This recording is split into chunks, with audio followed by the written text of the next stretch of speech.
Hello everyone and good morning सभी को। उम्मीद करता हूँ मेरी वॉइस प्रॉपर आ रही थी सभी तक। एक बार कंफर्म करेंगे।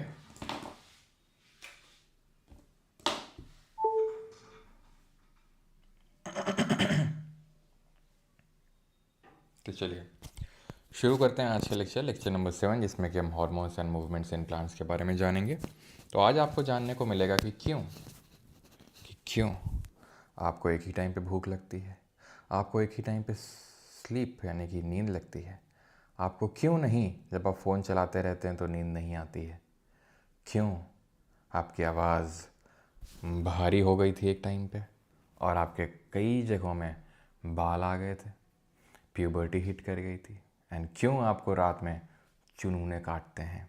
वो सारी चीज़ें आज के इस लेक्चर में जानने को मिलेंगे हमें। तो नमस्कार दोस्तों, क्वेश्चंस की तरफ पहले बढ़ते हैं और उसके बाद हम लोग जो है हार्मोन्स के बारे में जानेंगे। ठीक है, तो जल्दी से क्वेश्चंस करिए। ओके, गुड मॉर्निंग, बढ़िया है। ठीक है, ये ग्रुप डी में भी काम आएगा, बिल्कुल काम आएगा।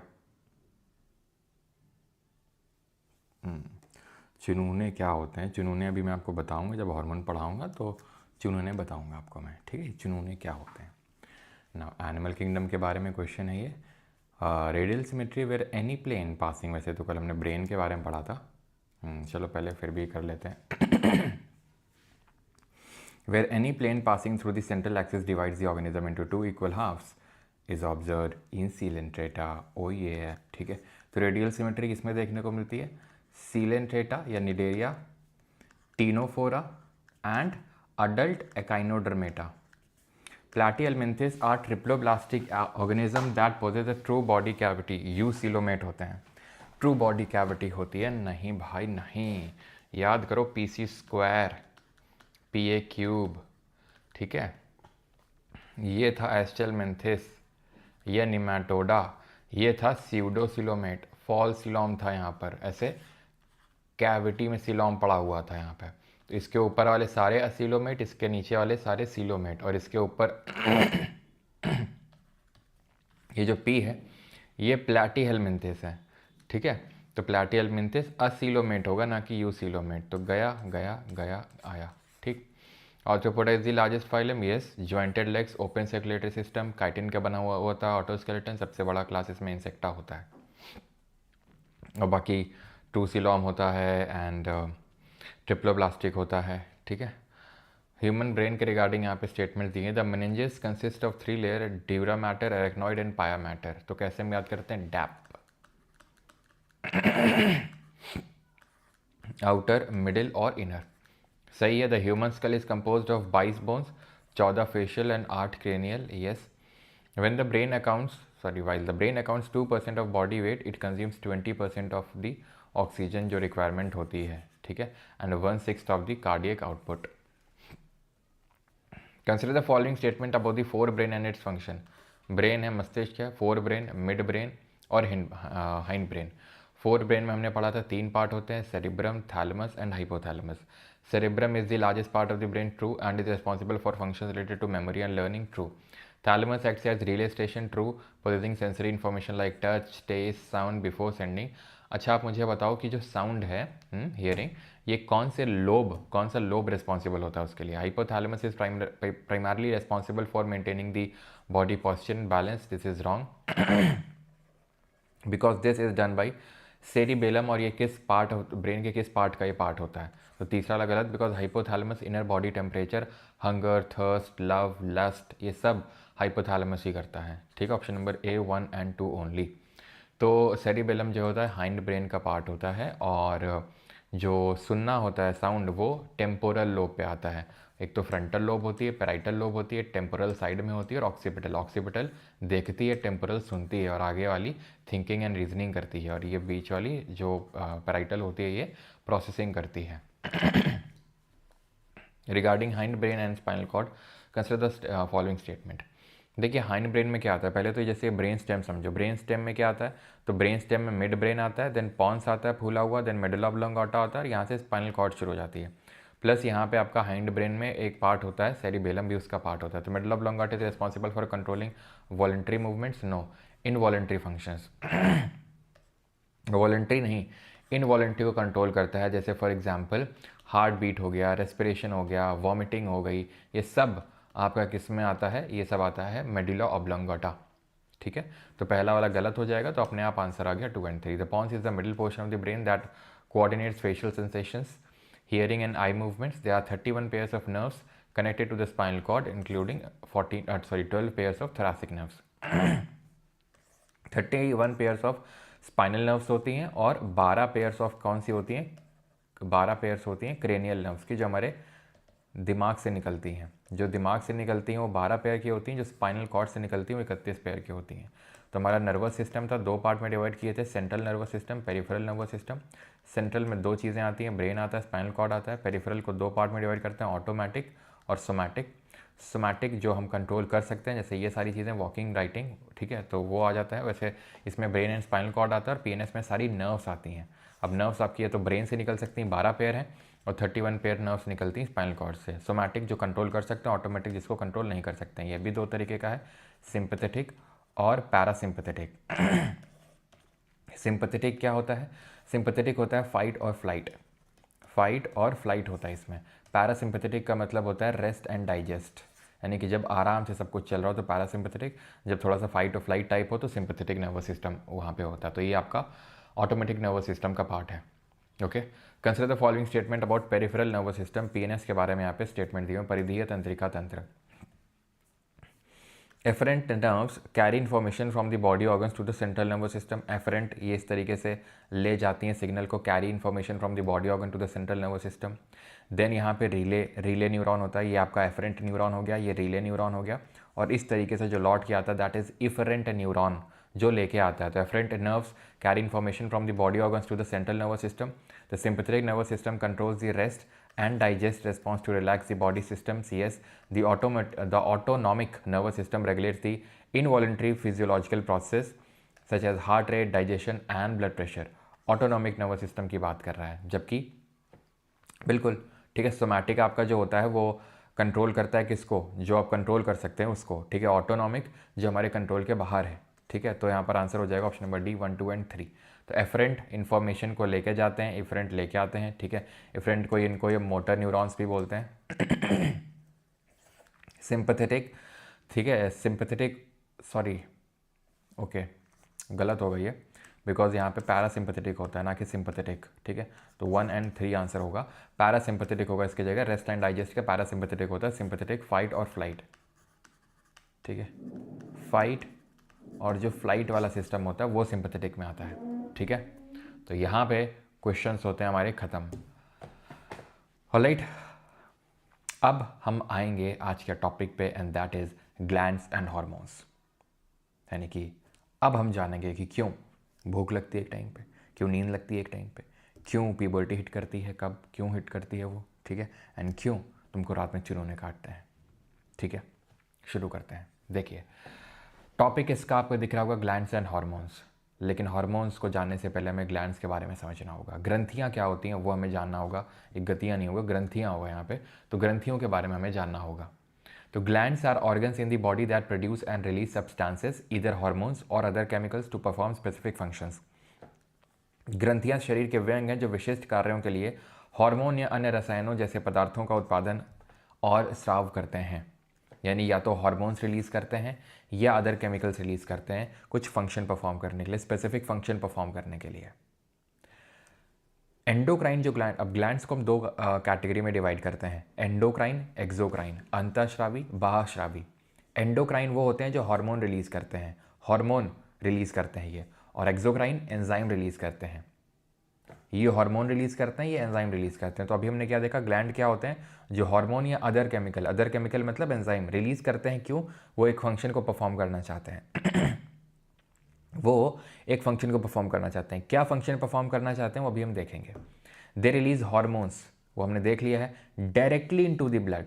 दे सेक्रेट एंजाइम्स, देख लिया है, यूजिंग अ डक्ट, यानी कि सीधा ब्लड को दे देते हैं अपना हार्मोन कि भाई ब्लड तू टारगेट सेल तक जा और ये मेरा हार्मोन पहुंचा के आ। ये ग्लैंड क्या कर बोलेंगे कि ए ब्लड ये मेरा हार्मोन लेके जाओ और डायरेक्ट जो सेल जिसको भी बोलेंगे वो अपना इनका खुद का कम्युनिकेशन सिस्टम होता है। देख रहे हो कितना भयंकर कम्युनिकेशन सिस्टम होता है कि वहीं पे जो टारगेट सेल होती है वहीं पे जाके वो हार्मोन लैंड करेगा, इधर इधर उधर नहीं जाके लैंड करेगा।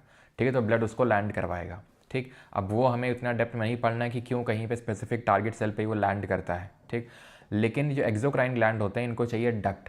ये ब्लड में डायरेक्टली सेक्रेट नहीं कर सकते हैं एंजाइम्स को, ये क्या करते हैं, डक्ट का यूज़ करते हैं। एग्जाम्पल के तौर पे जब हम खाना खाते हैं तो हमारे पेट में बहुत सारे गैस्ट्रिक जूसेस निकलते हैं, जैसे कि HCl निकलते हैं, और भी लिवर बहुत सारे हमारे एंजाइम्स निकालता है। पैनक्रियाज जो अग्नाशय होता है वो बहुत सारे एंजाइम्स निकालता है, जो कि हम डाइजेशन वाले चैप्टर में पढ़ेंगे। तो सीधा ब्लड में नहीं, उसमें डक्ट होता है, डक्ट का यूज़ करते हैं। वो एक मतलब नलिका टाइप होती है, जैसे लिवर भी है तो ऐसे इस तरीके से आंतों में लिवर जो है वो जो एंजाइम है वो आंतों तक पहुँचाएगा एक डक्ट का यूज़ करके। इस तरीके से पैनक्रियाज जो अग्नाशय है वो एक डक्ट का यूज़ करके स्मॉल इंटेस्टाइन छोटी आंत तक अपना पहुँचाएंगे एंजाइम, जहाँ पे डाइजेशन होगा। ये क्या करते हैं, इनको एंजाइम उनकी डक्ट की ज़रूरत नहीं है, इनको किसी श्राव वाहिनी की ज़रूरत नहीं है। ठीक है, किसको, अंतःस्रावी को, ये सीधा रक्त में छोड़ती हैं। सो इसीलिए क्योंकि ये डक्ट का यूज़ नहीं करते हैं तो डक्टलेस ग्लैंड कहलाते हैं, यानी कि वाहिनीहीन ग्रंथियाँ कहलाती हैं, और इनमें डक्ट होते हैं, इनमें वाहिनियाँ होती हैं। इस तरीके से कुछ आप देख सकते हैं। जहाँ पर एंडोक्राइन क्या है, डायरेक्टली कैपिलरीज़ के उसमें है, तो कैपिलरीज़ यानी कि जहाँ पे ब्लड फ्लो कर रहा है, जो पतली पतली हमने देखा था पाइप्स है ना, याद है आपको, तो कैपिलरीज़ में डायरेक्टली सेक्रेट करेगा। और यहाँ पे जो है ना, अगर एक्सोक्राइन की बात करेंगे बाह्यस्रावी की, तो ये स्किन सरफेस आप देख सकते हैं, यहाँ पर डक्ट का यूज़ करके ये सेक्रेट कर रहा है अपने एंजाइम को।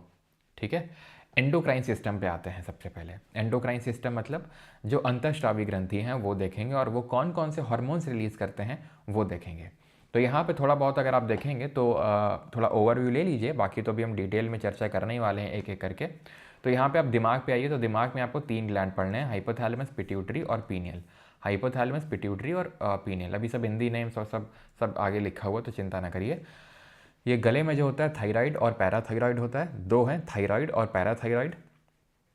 थोड़ा नीचे आओगे तो अपर चेस्ट में देखने को मिलेगा थाइमस, जो चेस्ट बोन होती है, स्टर्नम जिसको बोलते हैं, तो वहाँ पे आपको देखने को मिलता है थाइमस। देन नीचे आओगे आप, ठीक है, तो नीचे आप सबसे नीचे से अगर हम शुरू करें तो टेस्टिकल है ये, क्योंकि आदमी है, लड़का है ये, ठीक है, तो टेस्टिकल देखने को मिलेंगे। फीमेल अगर होगी तो फीमेल में यहाँ पर कमर के पास में आपको ओवरीज देखने को मिलती हैं 2, ठीक है, जैसे टेस्टिकल 2 होती हैं ऐसे ओवरीज भी होती हैं 2।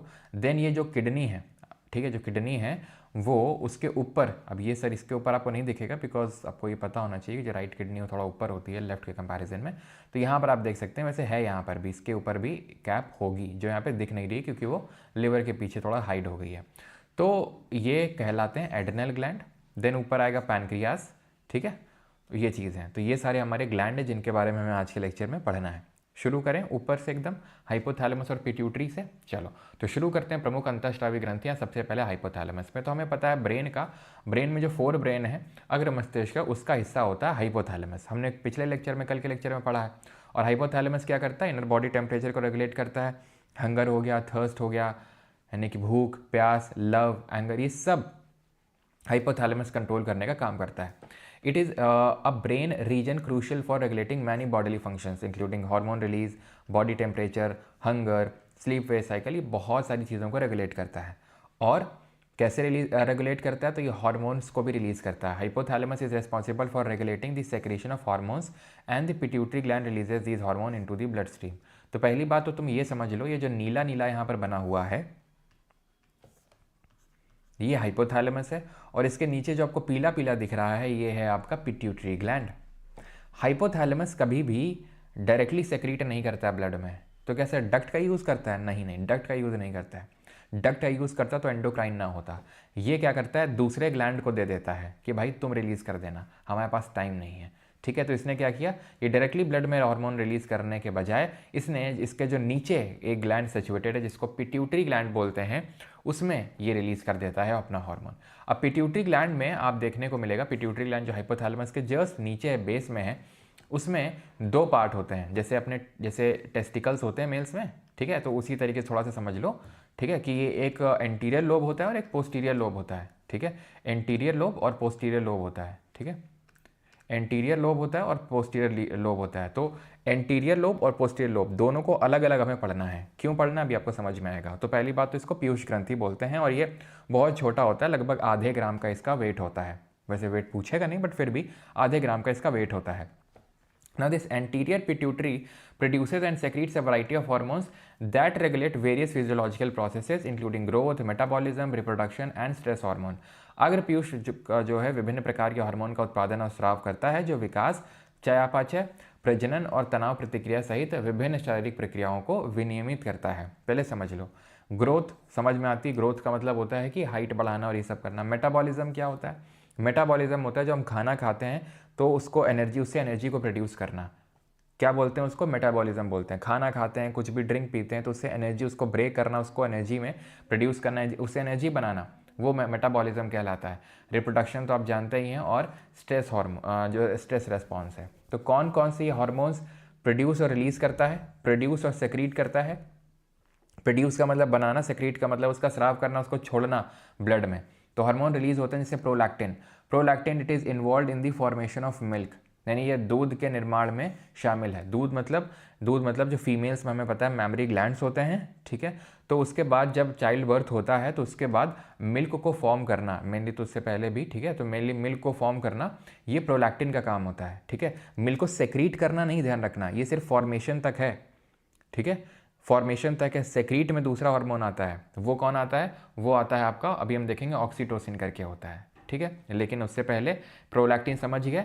प्रोलैक्टिन ये एंटीरियर पार्ट की भी बात कर रहे हैं यहाँ। अभी मैंने आपको बताया था कि हाइपोथैलेमस के नीचे पिट्यूटरी है। पिट्यूटरी में दो लोब हैं, एंटीरियर और पोस्टीरियर। अभी हम बात किसकी कर रहे हैं? एंटीरियर की, जहाँ पर हमने पहला हार्मोन पढ़ा प्रोलैक्टिन, जो क्या कर रहा है? मिल्क फॉर्मेशन में हेल्प कर रहा है, ठीक है।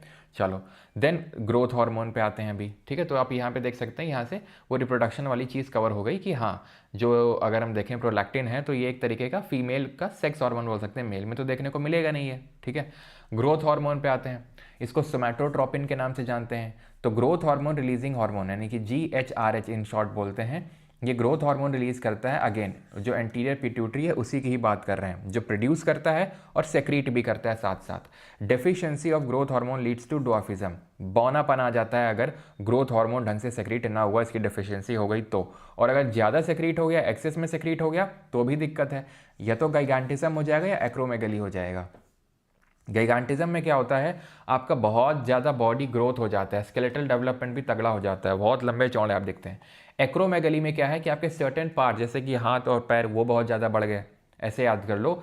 एक्रोमेगली खली है ना, द ग्रेट खली। खली क्या है? बहुत उनके ग्रोथ हार्मोन, और वो ट्रू भी है कि उनके यहाँ पर एक्सेस ग्रोथ हार्मोन रिलीज हुआ होगा, तभी उनके अगर आप देखोगे तो पंजे, हाथ, पैर बहुत बड़े हैं, यानी उनको भी गाइगेंटिज्म या फिर एक्रोमेगली का प्रॉब्लम है, ठीक है। तो अगर कम ग्रोथ हार्मोन रिलीज हुआ तो बौनापन, डॉर्फिज्म, ज़्यादा रिलीज हो गया तो गाइगेंटिज्म और एक्रोमेगली हो जाएगा। एक्रोमेगली खली से रिलेट करके याद कर सकते हो। गाइगेंटिज्म तो आपको वैसे भी आपने सुना ही होगा, गाइगेंट है ना, कि बहुत बड़ा।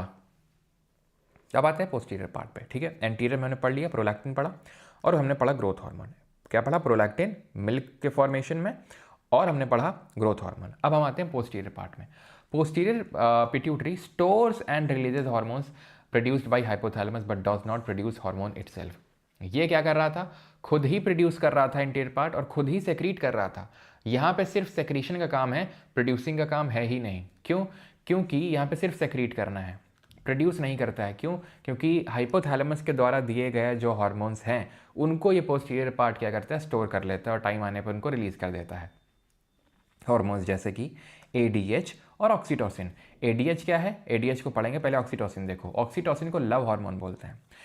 ये सेक्रीशन ऑफ मिल्क में, वो फॉर्मेशन में कौन है? प्रोलैक्टिन है, बनने में, और उसके सेक्रीशन में, स्राव होने में, ठीक है, that is oxytocin. And stimulates the uterine muscles to contract during labour. Labour के टाइम पे हेल्प करते हैं। और ये सिर्फ ऐसा नहीं कि फीमेल्स, ह्यूमंस में बात कर रहा हूँ, एनिमल्स में भी, जो हमारे गाय भैंस होते हैं, ऑक्सीटोसिन के इंजेक्शन लगाए जाते हैं गाय भैंसों को, ताकि उनका जल्दी जल्दी उनका लेबर हो और जल्दी से वो दूध उत्पादन शुरू करें, ठीक है, क्योंकि लव हार्मोन होता है। और ये जब हम किसी को हग करते हैं तब भी ये रिलीज होता है ऑक्सीटोसिन, और इसीलिए हमें अच्छा लगता है जब हम किसी को हग करते हैं, या हमें कोई हग करता है। किया तुमको किसी ने? नहीं बेटा, रो नहीं, ठीक है, ऐसे रोते नहीं है। तुम्हारे रोने की आवाज़ मुझे यहाँ तक सुनाई दे रही है। हाँ, ऑक्सीटोसिन मतलब प्यार वाला हार्मोन। ठीक है, जब आप किसी को हग करते हैं, इनफैक्ट आप जब अपने जो पपेट होता है, क्या उसको क्या बोलते हैं, अरे जो कुत्ता बिल्ली जैसे आप पालते हैं ना, तो उनको भी जब आप हग करते हैं तो ऑक्सीटोसिन निकलता है। ठीक है। चलो, पर्सनल हो गया। अच्छा अच्छा, चलो कोई बात नहीं, बट ऐसे रो नहीं, ठीक है। हाँ, कोई ना कोई ज़रूर करेगा हग, लेकिन पहले उसके लिए पढ़ाई लिखाई करो। ठीक है। क्या मतलब सर, पढ़ाई लिखाई तो आप भी कर लिए। हाँ, लेकिन अब ठीक है, अपवाद भी होते हैं। एंटी डायरेटिक हार्मोन ADH, तो ADH को ही हम वैसोप्रेसिन बोलते हैं। ठीक है, क्या बोलते हैं, vasopressin. ADH antidiuretic hormone, ये भी हाइपोथैलेमस प्रोड्यूस करता है, लेकिन रिलीज़ कौन करता है, posterior pituitary. Anti diuretic hormone में क्या होता है, ये अगर इसकी कमी हो जाती है तो बहुत ज़्यादा पेशाब जाते हैं, बहुत ज़्यादा पानी भी आपको प्यास लगती है, ठंडा पानी ज़्यादा पिए, लेकिन उससे ज़्यादा आपको पेशाब लगती है, आपको यूरिनेशन लगता है, फ्रीक्वेंट यूरिनेशन लगता है, पानी पिया पूरा निकल गया। तो इसी वजह से उस जब यूरिनेशन करेंगे एकदम मतलब कलरलेस ऑर्डरलेस रहेगा, क्योंकि वो पूरा पानी ही चला गया आपका। ठीक है, तो आपका वाटर जो बैलेंस है वो बिगड़ जाता है अगर ADH बिगड़ा, और इससे हो जाता है आपको डायबिटीज़। क्या था डायबिटीज़, तो सुने थे कि वो तो ऐसा ग्लूकोज लेवल से और लेना देना होता है, ग्लूकोज लेवल उसमें काफ़ी ज़्यादा। अरे भाई पूरा सुन लो, डायबिटीज़ इंसिपिडस, वो जो डायबिटीज़ होता है जो हम नॉर्मली यूज़ करते हैं डायबिटीज़ शब्द का, वो डायबिटीज़ मिलिटस होता है। जब ग्लूकोज लेवल हमारे ब्लड में बढ़ जाते हैं तब उसको डायबिटीज़ मिलिटस बोलते हैं। ये जब हमारी बॉडी का वाटर बैलेंस बिगड़ जाता है, क्यों बिगड़ जाता है मैंने बताया, फ्रीक्वेंट यूरिनेशन आपको जाना पड़ रहा है, तो आपको डिहाइड्रेशन जैसी प्रॉब्लम आ जाती है यहाँ पे। ठीक है, डन। अब आते हैं पीनल ग्लैंड पे, समराइज़ कर दूँ क्या, तो यहाँ पे था हाइपोथैलेमस। ठीक है, यहाँ पे anterior lobe, posterior lobe of pituitary. Anterior lobe क्या कर रही थी, प्रोलैक्टिन प्रोड्यूस कर रही थी, ग्रोथ हार्मोन, जिसको कि क्या बोल रहे थे जरा बताओ, प्रोलैक्टिन क्या कर रहा है, फॉर्मेशन ऑफ मिल्क। और जो ग्रोथ हार्मोन है, ये क्या कर रहा है, ये ग्रोथ को फैसिलिटेट कर रहा है, हमारे शरीर को बढ़ने में मदद कर रहा है। और अगर बहुत कम निकला तो डॉर्फिज्म हो जाएगा, बहुत ज़्यादा निकला तो एक्रोमेगली या फिर गाइगेंटिज्म हो जाएगा। समझ में आई चीज़, ये समझ में आई। ठीक, इसके बाद हमने देखा था पोस्टीरियर पार्ट जो होता है प्रोड्यूस नहीं करता है, इसका लेता है और वो सेक्रीट करता है। यहाँ पे खुद प्रोड्यूस करता है, खुद सेक्रीट करता है। क्या है यहाँ पर, ऑक्सीटोसिन है और ADH है, एंटी डायरेटिक हार्मोन, जिसको वैसोप्रेसिन के नाम से भी जानते हैं। ये क्या करता है, ये हमारे वाटर बैलेंस, बॉडी में वाटर बैलेंस को मेंटेन करता है। ठीक है, डन, ऑलराइट। अब आते हैं पीनियल ग्लैंड पे। पीनियल ग्रंथि जो मटर के दाने के एकदम साइज़ के एकदम छोटी सी है। Pineal gland is a tiny endocrine gland in the middle of our brain. Middle of brain मतलब जहाँ पे शिव जी का तीसरा नेत्र है, जहाँ पे शिव जी का तीसरा नेत्र दिखाया जाता है, वही एग्जैक्टली लोकेशन है किसकी, पीनियल ग्लैंड की। लेकिन ब्रेन के काफ़ी अंदर है वो, मतलब काफ़ी अंदर, जैसे कि आप यहाँ पे तीसरा नेत्र है, तीसरे नेत्र के एकदम अगर आप एकदम पीछे जाओगे तो वहीं पे जहाँ तीसरा नेत्र होता है उसके जस्ट पीछे आपको यहाँ पे देखने को मिलेगा pineal gland. Tiny endocrine gland है in the middle of our brain that helps regulate body circadian rhythm. Circadian rhythm का मतलब होता है स्लीप साइकिल। स्लीप साइकिल, हम कब सोते हैं, हमें कब नींद आएगी, हमें कब नींद हमारी खुलेगी, वो सब सर्केडियन रिदम इसी से कंट्रोल होती है। कैसे, किससे वो होती है, तो ये होता है आपका melatonin is a hormone secreted by the pineal gland in response to darkness, often called as the hormone of darkness. Hormone of darkness या फिर स्लीप हार्मोन के नाम से जानते हैं मेलाटोनिन को। मेलाटोनिन क्या है, जैसे जैसे अंधेरा बढ़ता जाएगा, जैसे जैसे लाइट कम होती जाएगी, वैसे वैसे मेलाटोनिन का जो सेक्रीशन है बाय पीनियल ग्लैंड वो बढ़ता जाएगा और हमें नींद आने लगेगी। यही कारण है कि क्यों जब तुम फ़ोन चलाते रहते हो लेट नाइट तक, तो जो ब्लू लाइट है जो बहुत तेज़ एकदम आपके आंखों में जा रही है, वो मेलाटोनिन के सेक्रेशन को फैसिलिटेट कर ही नहीं पाती है, पिनियल ग्लैंड एक्टिवेट हो ही नहीं पाता है, मेलाटोनिन रिलीज़ हो ही नहीं पाता प्रॉपर अमाउंट पे, जिसकी वजह से आपको नींद नहीं आती है। और इसीलिए रिकमेंड किया जाता है कि सोने से एटलीस्ट आधे घंटे पहले लाइट्स ऑफ कर दें। लाइट्स ऑफ का मतलब है कि इनफैक्ट आप लैपटॉप, मोबाइल, इन सब का यूज़ बिल्कुल तरीके से बंद कर दें। ठीक है, आप बुक पढ़ सकते हैं उस टाइम पे आधे घंटे में, सो दैट आपका टाइम भी वेस्ट नहीं होगा और आपको नींद भी अच्छे से आ जाएगी। It helps regulate the sleep wake cycle by sensing light and dark through signals received from the retina of the eye. अरे बहुत इंपॉर्टेंट है कि आप प्रॉपर टाइम पे उठें, प्रॉपर टाइम पे सोएं, बिकॉज उससे आपके बाकी हार्मोन्स पे डिपेंडेंट रहते हैं। जैसे कि आप जब बचपन में आपके ग्रोथ हार्मोन्स जो निकलते हैं, अभी तो उतने नहीं निकलते हैं, मेनली तो वो बचपन के टाइम पे निकलते हैं, हमारी जो हाइट को बढ़ाते हैं, वो नींद के समय निकलते हैं। ठीक है, तो प्रॉपर मेलाटोनिन का सेक्रेशन इज़ वेरी इंपॉर्टेंट। ठीक है, तो मेलाटोनिन क्या होता है, ये स्लीप हार्मोन है। अब पीनल जो ग्लैंड है ना, एक और हार्मोन रिलीज़ करता है जिसको बोलते हैं सेरोटोनिन। एक्चुअल में जो सेरोटोनिन है, कल भी मैंने आपको इसके बारे में बताया था, इसको हम हैप्पी हार्मोन भी बोलते हैं। ये मूड पे काफ़ी हद तक डिपेंडेंट होता है। ठीक है, हैप्पी हार्मोन है ये, मूड पे काफ़ी हद तक डिपेंडेंट होता है, मूड को इन्फ्लुएंस भी करता है। एक्चुअल में सेरोटोनिन हमारे जो ब्रेन है या फिर पीनल ग्लैंड, उसमें सिर्फ 5 से 10% ही प्रोड्यूस होता है, जहाँ पे इसका काम मूड रेगुलेशन वगैरह का होता है, स्लीप साइकिल को कंट्रोल करना होता है। क्योंकि जो बाकी का 90 to 95% ऑफ सेरोटोनिन है, वो कहाँ प्रोड्यूस होता है, ये आप बताओगे मुझे कमेंट में, कल बताया था मैंने। अब होता क्या है ना कि सेरोटोनिन डायरेक्टली नहीं बनता है। कैसे बनता है मैं आपको बताता हूँ। पीनल ग्लैंड में ट्रिप्टोफैन जाता है। ये ट्रिप्टोफैन क्या है, तो ट्रिप्टोफैन एक अमीनो एसिड है। ठीक है, ट्रिप्टोफैन एक अमीनो एसिड है, ये बनाएगा पीनल ग्लैंड में जाके सेरोटोनिन, और ये सेरोटोनिन जो है मेलाटोनिन में कन्वर्ट हो जाएगा रात में, मेलाटोनिन में। ठीक है, तो ट्रिप्टोफैन गया पीनल ग्लैंड में, उसने सेरोटोनिन बनाया, और ये रात में सेरोटोनिन मेलाटोनिन में कन्वर्ट हो जाएगा। ठीक, 90 to 95% जो सेरोटोनिन होता है हमारे गट में प्रोड्यूस्ड होता है, जो कि हमारे प्रॉपर डाइजेशन सिस्टम के लिए, डाइजेस्टिव सिस्टम के लिए बहुत इंपॉर्टेंट है, पाचन तंत्र के लिए। ठीक है, तो ये चीज़ समझ में आई कि पीनल ग्लैंड आपका किसके लिए रिस्पॉन्सिबल है, मेनली नींद और मूड के लिए। तो वो बहुत इंपॉर्टेंट है कि आप अच्छी नींद लें, तो तभी आपका मूड भी अच्छा रहेगा। ठीक है, 90 to 95% जो आपका सेरोटोनिन है, लेकिन गट में प्रोड्यूस होता है, जो डाइजेस्टिव सिस्टम को मेंटेन करता है। याद करो एंट्रिक नर्वस सिस्टम, याद करो गैस्ट्रोइंटेस्टाइनल ट्रैक्ट, और याद करो वेगस नर्व के बारे में, जो हमारे ब्रेन को हमारे एंट्रिक नर्वस सिस्टम से कनेक्ट कर रही है। Done, all right. अब आते हैं थाइमस पे। ये वो ग्लैंड है जो हमारे छाती के बीच में और अपर छाती, यानी ऊपरी जो अपर चेस्ट पार्ट है, जो कॉलर बोन्स होती है ना, आई थिंक लड़कियां इनको ब्यूटी बोन्स बोलती हैं शायद, ऐसा हमने सुना है। ठीक है, तो इसी के जस्ट हल्का सा यहाँ पर आप देखोगे, उसी के साइड में ही आपको देखने को मिलेगा थाइमस। ये जो थाइमस होता है, ये आपके अपर चेस्ट में, behind the sternum, breast bone and the front of heart. ये आपके बचपन में सबसे ज़्यादा मोस्ट वेल डेवलप्ड होता है जब हमारा जन्म होता है। जैसे जैसे प्यूबर्टी अप्रोच करते हैं, ये छोटा पड़ने लगता है। क्यों? क्योंकि उसके बाद में ज़्यादा ज़रूरत नहीं होती है हमें। इनिशियली बहुत ज़्यादा ज़रूरत होती है बच्चे, जब हम बच्चे होते हैं, खासकर 15-16 साल तक की उम्र तक, क्योंकि उस टाइम में हमें एंटीबॉडीज़ का प्रोडक्शन चाहिए। तो ये करता क्या है, thymus is like training centre for the antibodies. ये एक ट्रेनिंग सेंटर होता है। ट्रेनिंग सेंटर किसका होता है? ट्रेनिंग सेंटर होता है एंटीबॉडीज़ का, या फिर मैं बोल सकता हूँ लिम्फोसाइट्स का। लिम्फोसाइट अगर तुम्हें पता हो तो जो हमारी WBCs होती हैं, जो बोन मैरो में बनती हैं, लिम्फोस जो WBCs होती है बोन मैरो में बनती है, जिनको ल्यूकोसाइट बोलते हैं, उनके अलग अलग प्रकार होते हैं, मोनोफिल, बैसोफिल, यूनिफिल, वैसे लिम्फोसाइट। तो लिम्फोसाइट मैंने बताया था, जो एक तरीके के ल्यूकोसाइट है, यानी एक तरीके के WBC है, ये एंटीबॉडीज़ का प्रोडक्शन करती है, जिससे हमें इन्फेक्शंस को फाइट करने में हेल्प मिलती है। ठीक, तो एक्चुअल में होता क्या है कि जब ये एंटीबॉडीज़ का, ये लिम्फोसाइट का प्रोडक्शन होता है, तो ये ब्लड इनको यहाँ भेजता है, सबसे पहले थाइमस में।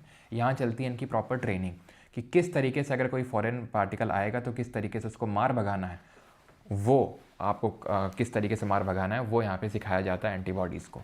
और ये एक और काम करता है कि ऐसी एंटीबॉडीज़ जो इसको लगता है कि ये जो है धोखेबाज एंटीबॉडीज़ हैं, ये अपनी ही बॉडी के अगेंस्ट काम करना स्टार्ट कर सकती हैं। ऐसी एंटीबॉडीज़ हैं जो हमारा खुद का ही इम्यून सिस्टम को डिस्ट्रॉय करने में काम कर सकती हैं, उनको भी मारने का काम करता है। देख रहे हो कितना प्रॉपर काम अंदर चल रहा है।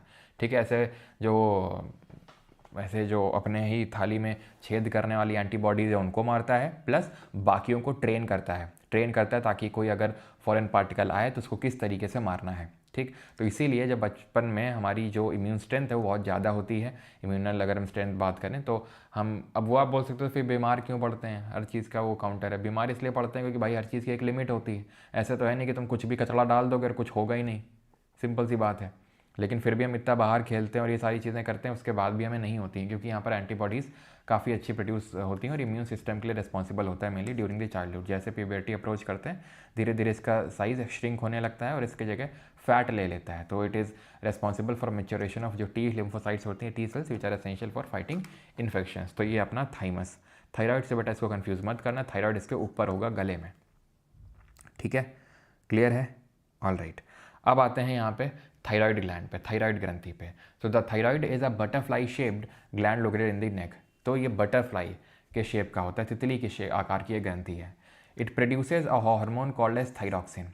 एक हार्मोन ये सिर्फ प्रोड्यूस नहीं करता है, इनफैक्ट थायरॉक्सिन रिलीज़ करता है जिसको T4 बोलते हैं, T3 रिलीज़ करता है जिसको हम ट्रायोडॉक्थायरिनो, अजीब सा नाम है, ट्राई आयोडोथायरोनाइन, ये पूरा नाम है उसका। T3 हो गया, T4 हो गया और एक कैल्सीटोनिन, इन सब को रिलीज़ करने का इसका काम होता है। ठीक है, यहाँ पे जो लिखा हुआ है वो तो लिखा ही हुआ है, यहाँ पे मैं अपने आप से आपको बताता हूँ, ठीक है, ताकि आपको क्लैरिटी से थोड़ा समझ में आए। होता क्या है ना, ये थायराइड ग्लैंड है आपका जो बटरफ्लाई शेप का होता है, गले में है, एक ही ग्लैंड होता है ये, एक ग्लैंड। ठीक, ये क्या करता है, थायराइड हार्मोन, थायराइड जो सॉरी ग्लैंड है, ये मेनली 2 हार्मोन रिलीज़ करता है। ऐसा नहीं कि सिर्फ 2 रिलीज़ करता है, मेनली 2 रिलीज़ करता है, एक और है वो भी हम पढ़ेंगे। एक तो है T4 जिसको हम क्या बोलते हैं, थायरॉक्सिन बोलते हैं। ठीक है, क्या बोलते हैं, थायरॉक्सिन बोलते हैं। और एक है T3 जिसको बोलते हैं ट्राई आयोडो थायरोनाइन। ठीक, दोनों का काम क्या है मिलके करना, टू रेगुलेट मेटाबॉलिज्म। अब मेटाबॉलिज्म मैं आपको बता चुका हूँ क्या होता है। मेटाबॉलिज्म का मतलब होता है वो प्रोसेस जिससे हमारी बॉडी खाना जो खाते हैं उसको एनर्जी में ब्रेक करती है। खाना खाते हैं फिर कुछ भी ड्रिंक लेते हैं, उसको एनर्जी में ब्रेक करने का काम, उसको मेटाबॉलिज्म बोलते हैं। तो यानी कि ये एनर्जी प्रोडक्शन में हेल्प करता है। मेटाबॉलिज्म के तहत क्या क्या आएगा, एनर्जी प्रोडक्शन आ जाएगा। ठीक है, एक सेकंड रुको, थोड़ा सा इसको दूर रखते हैं, गर्दन में दर्द बढ़ रहा है। ठीक है, तो एनर्जी प्रोडक्शन, ठीक है, तो एनर्जी प्रोडक्शन करने का काम हो इसका। ठीक है, एनर्जी प्रोडक्शन करना, बॉडी टेम्परेचर को रेगुलेट करना। ठीक है, बॉडी टेम्परेचर को रेगुलेट करना is also a part of homeostasis. Homeostasis क्या चीज़ होती है, होम्योस्टेसिस का मतलब ये होता है बायोलॉजी में, it is a kind of biological process जिससे कि कोई भी ऑर्गेनिज्म, कोई भी जानवर भी अपना स्टेबल इंटरनल एनवायरनमेंट मेंटेन करके रखते हैं, कि बाहर कुछ भी हो जाए, changing and external environment, temperature बढ़ रहा है, जैसे कि अभी सर्दियाँ थी, बाहर टेम्परेचर कम था तो हमारी बॉडी अंदर से हीट प्रोड्यूस कर रही थी अपने आप, बॉडी को वार्म रखने के लिए। अब क्या होगा, अब धीरे धीरे गर्मी बढ़ेगी, स्वेटिंग होगी हमारी, क्यों, again body, inner body temperature अंदर ठंडक मेंटेन करने के लिए। ये सारी चीज़ें होम्योस्टेसिस के तहत आती हैं। ठीक है, हार्ट रेट को इन्फ्लुएंस करना ये भी होता है, हार्ट रेट को इन्फ्लुएंस करना। इसीलिए जब भी इस तरीके का बीपी बढ़ता घटता है तो थायराइड को भी चेक करता है, थायराइड को भी चेक करवाया जाता है डॉक्टर के द्वारा कि भाई थायराइड कैसा क्या है। ठीक है, T4 T3 ये 2 हैं जो ये सारे काम करते हैं मिलके। और एक और हार्मोन है जो पता होना चाहिए, एंड दैट इज कैल्सीटोनिन। क्या है ये, कैल्सीटोनिन। कैल्सीटोनिन क्या करता है, it helps regulate calcium level in the blood, regulate calcium level in blood. इस पे भी अभी मैं लौट के आऊँगा। ठीक, लेकिन अभी के लिए इन पे फोकस करते हैं। देखो, पिट्यूटरी जो ग्लैंड पड़े थे पीछे, उसको मास्टर ग्लैंड बोलते हैं। पता है मास्टर ग्लैंड क्यों बोलते हैं, इसलिए बोलते हैं बिकॉज वो और भी बहुत सारे ग्लैंड्स को कंट्रोल करने का काम करता है। उनमें से थायराइड ग्लैंड भी है। कैसे कंट्रोल करता है, तो जो हाइपोथैलेमस है ना, हाइपोथैलेमस एग्जाम में डायरेक्टली ऐसे पूछे जाने के चांसेस कम है, इसलिए शॉर्ट में बता रहा हूँ। हाइपोथैलेमस क्या रिलीज करते हैं, TRH, thyrotropin releasing hormone. Then pituitary क्या करता है, TSH, thyrotropin stimulating hormone. Then वो थायराइड ग्लैंड को स्टिमुलेट करने का काम करता है pituitary gland, and then thyroid gland T3 T4 को रिलीज करने का काम करता है। समझ में चीज़, पिट्यूटरी ग्लैंड एड्रिनल ग्लैंड को भी कंट्रोल करता है, काफ़ी सारे हमारे सेक्स जो हार्मोन है उनको कंट्रोल करने का काम करता है। इसलिए पिट्यूटरी ग्लैंड को मास्टर ग्लैंड कहा जाता है, पीयूष ग्रंथि को मास्टर ग्रंथि कहा जाता है, ध्यान रखिएगा ये चीज़ को। और इनका सेक्रेशन फैसिलिटेट होता है, एक आपका मिनरल होता है जिसको हम बोलते हैं आयोडीन।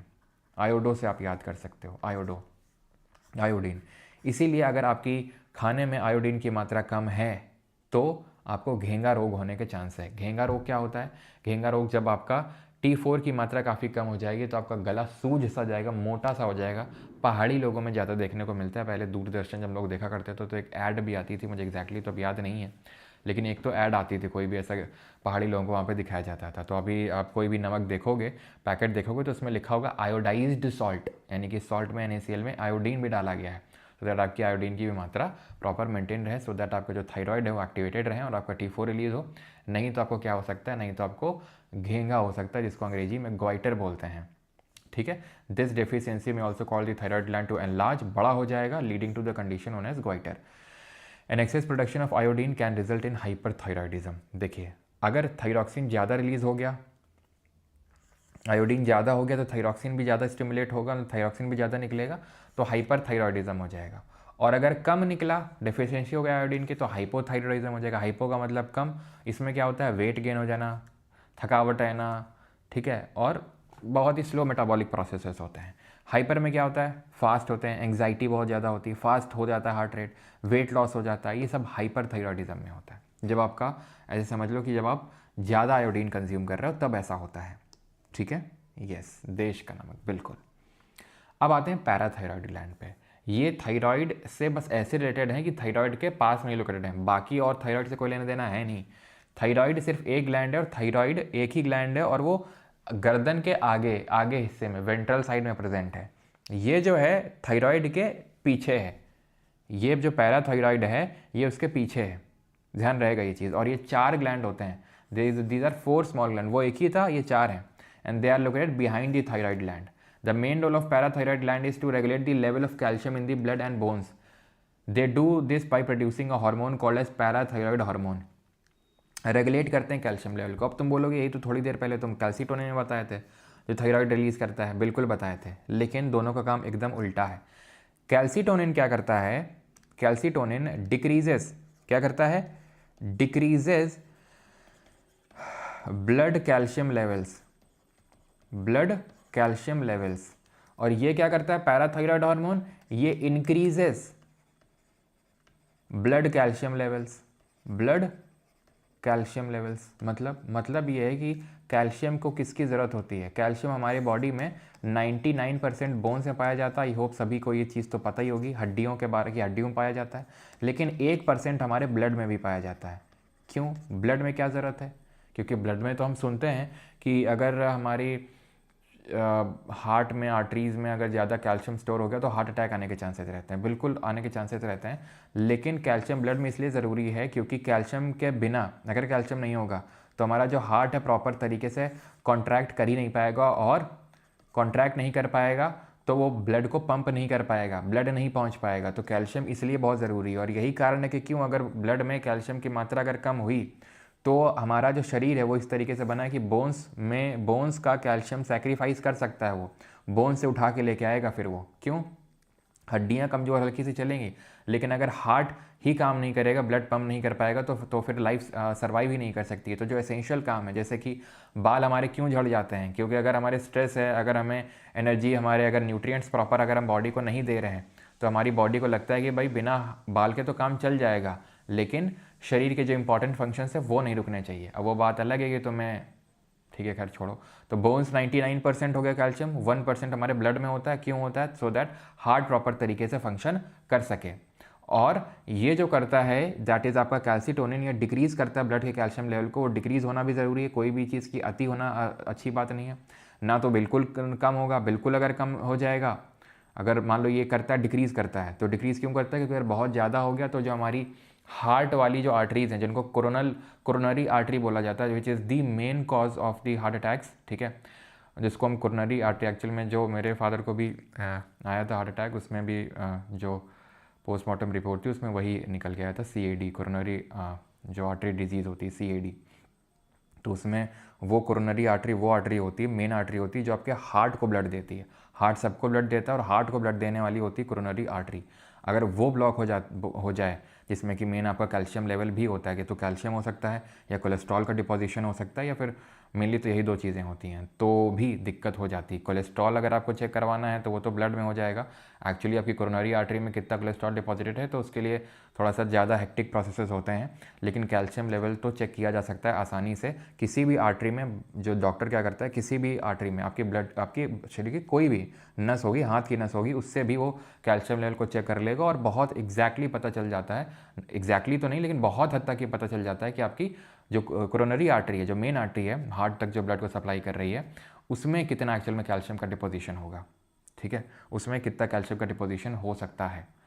अब ठीक है, और ये मतलब जो बहुत ज़्यादा अल्कोहल कंज्यूम करना, सिगरेट वगैरह, इनसे भी बढ़ता है, ठीक है, कोलेस्ट्रॉल वगैरह। जैसे मेरे फादर के साथ था कि ही नेवर कंज्यूम्ड अल्कोहल, और कभी सिगरेट्स वगैरह कभी कभी सारी चीज़ें कभी कंज्यूम नहीं करी थी। He was the healthiest person. मतलब अब इनर बॉडी में हो सकता है कि क्योंकि हेरिडिटरी भी होता है कई हद तक, क्योंकि जो हमारे ग्रैंडफादर हैं ही इज़ अलाइव, बट उनको भी 2 हार्ट अटैक आ चुके हैं इससे पहले। तो बहुत हद तक मतलब उनको शायद जेनेटिक ही था जिसकी वजह से उनको है। बिकॉज मतलब अगेन अगर आपने देखे हो पिक्चर्स में जो मैंने शेयर करी, he was tall handsome and everything. मतलब कोई कह ही नहीं सकता था कि हार्ट अटैक आ सकता है ऐसे किसी पर्सन को। ही वॉज दी मतलब मोस्ट फिटेस्ट जिसको बोल सकते हैं। बहुत एक्टिव थे, सब कुछ था, बट फिर भी it was very surprising, not for us but पूरे गांव में हमारे सबके लिए सरप्राइजिंग था कि मतलब उनको आ सकता है तो फिर किसी को भी आ सकता है। तो ये होता है। तो मतलब बहुत ज़्यादा भी ज़रूरी नहीं है, तो ये कम करने का काम करता है। और अगर बहुत कम हो जाएगा तो हार्ट ब्लड को पंप ही नहीं कर पाएगा। तो इसके लिए पैराथायराइड हार्मोन ज़रूरी होता है, जो क्या करता है, जो ब्लड कैल्शियम लेवल को इंक्रीज़ करता है। ठीक है, मेनली हेरिडिटरी था, हेरिडिटरी ही था मेनली, क्योंकि ही वॉज मोर प्रोन, क्योंकि हमारे जो ग्रैंडफादर हैं उनको 2 बार हार्ट अटैक्स आ चुके हैं पहले, बट सरवाइव कर गए थे वो। बट जो मेरे फादर को पहला वाला आया वो सरवाइव नहीं कर पाए। पता नहीं, बोलते तो हैं क्योंकि ऑन ड्यूटी थे वो, तो बोलते हैं कि कोशिश किया था, पता नहीं कितना कोशिश किया था कितना नहीं किया था। क्योंकि पोस्टमार्टम में तो आया था कि सारी उनका रिब केज पूरा टूटा हुआ था, पूरा रिब केज टूटी थी, हड्डियाँ वगैरह सब। अब उन्होंने बोला कि हमने CPR दिया था तो उसकी वजह से टूट गई थी। खैर, और मेनली था क्या कि शाम का टाइम था और बहुत ज़्यादा ट्रैफिक था। तो ले जाते वक्त हॉस्पिटल का नाम तारक राम हॉस्पिटल था। आई थिंक द्वारका साइड में पड़ता है कोई हॉस्पिटल, द्वारका तारक राम। तो उन्होंने बताया कि मतलब सांसें चल रही थी हॉस्पिटल के बाहर तक, लेकिन ट्रैफिक जैम इतना था कि ई-रिक्शा में लेके जाना पड़ा था। एक गाड़ी तक नहीं थी, ई-रिक्शा में ही लेके गए थे, क्योंकि वहाँ पर मतलब पूरी यूनिट में एक गाड़ी नहीं थी, समझ सकते हो। ठीक है, अभी आते हैं एड्रिनल ग्लैंड पे, अधिवृक्क ग्रंथि पे। तो एड्रिनल ग्लैंड कहाँ पे लोकेट होते हैं? किडनी के ऊपर। It is a cap like structure located above the kidneys. ठीक है, जो किडनी होती है इनके ऊपर ऐसे कैप लाइक स्ट्रक्चर में देखने को मिलेंगे, ट्रायंगुलर शेप में होते हैं। एड्रिनल हार्मोन रिलीज़ करते हैं। ठीक है, एड्रिनलिन हार्मोन रिलीज़ करते हैं, इसको हम फ्लाइट और फाइट हार्मोन बोलते हैं। ठीक है, और ये एड्रिनल जो हार्मोन होते हैं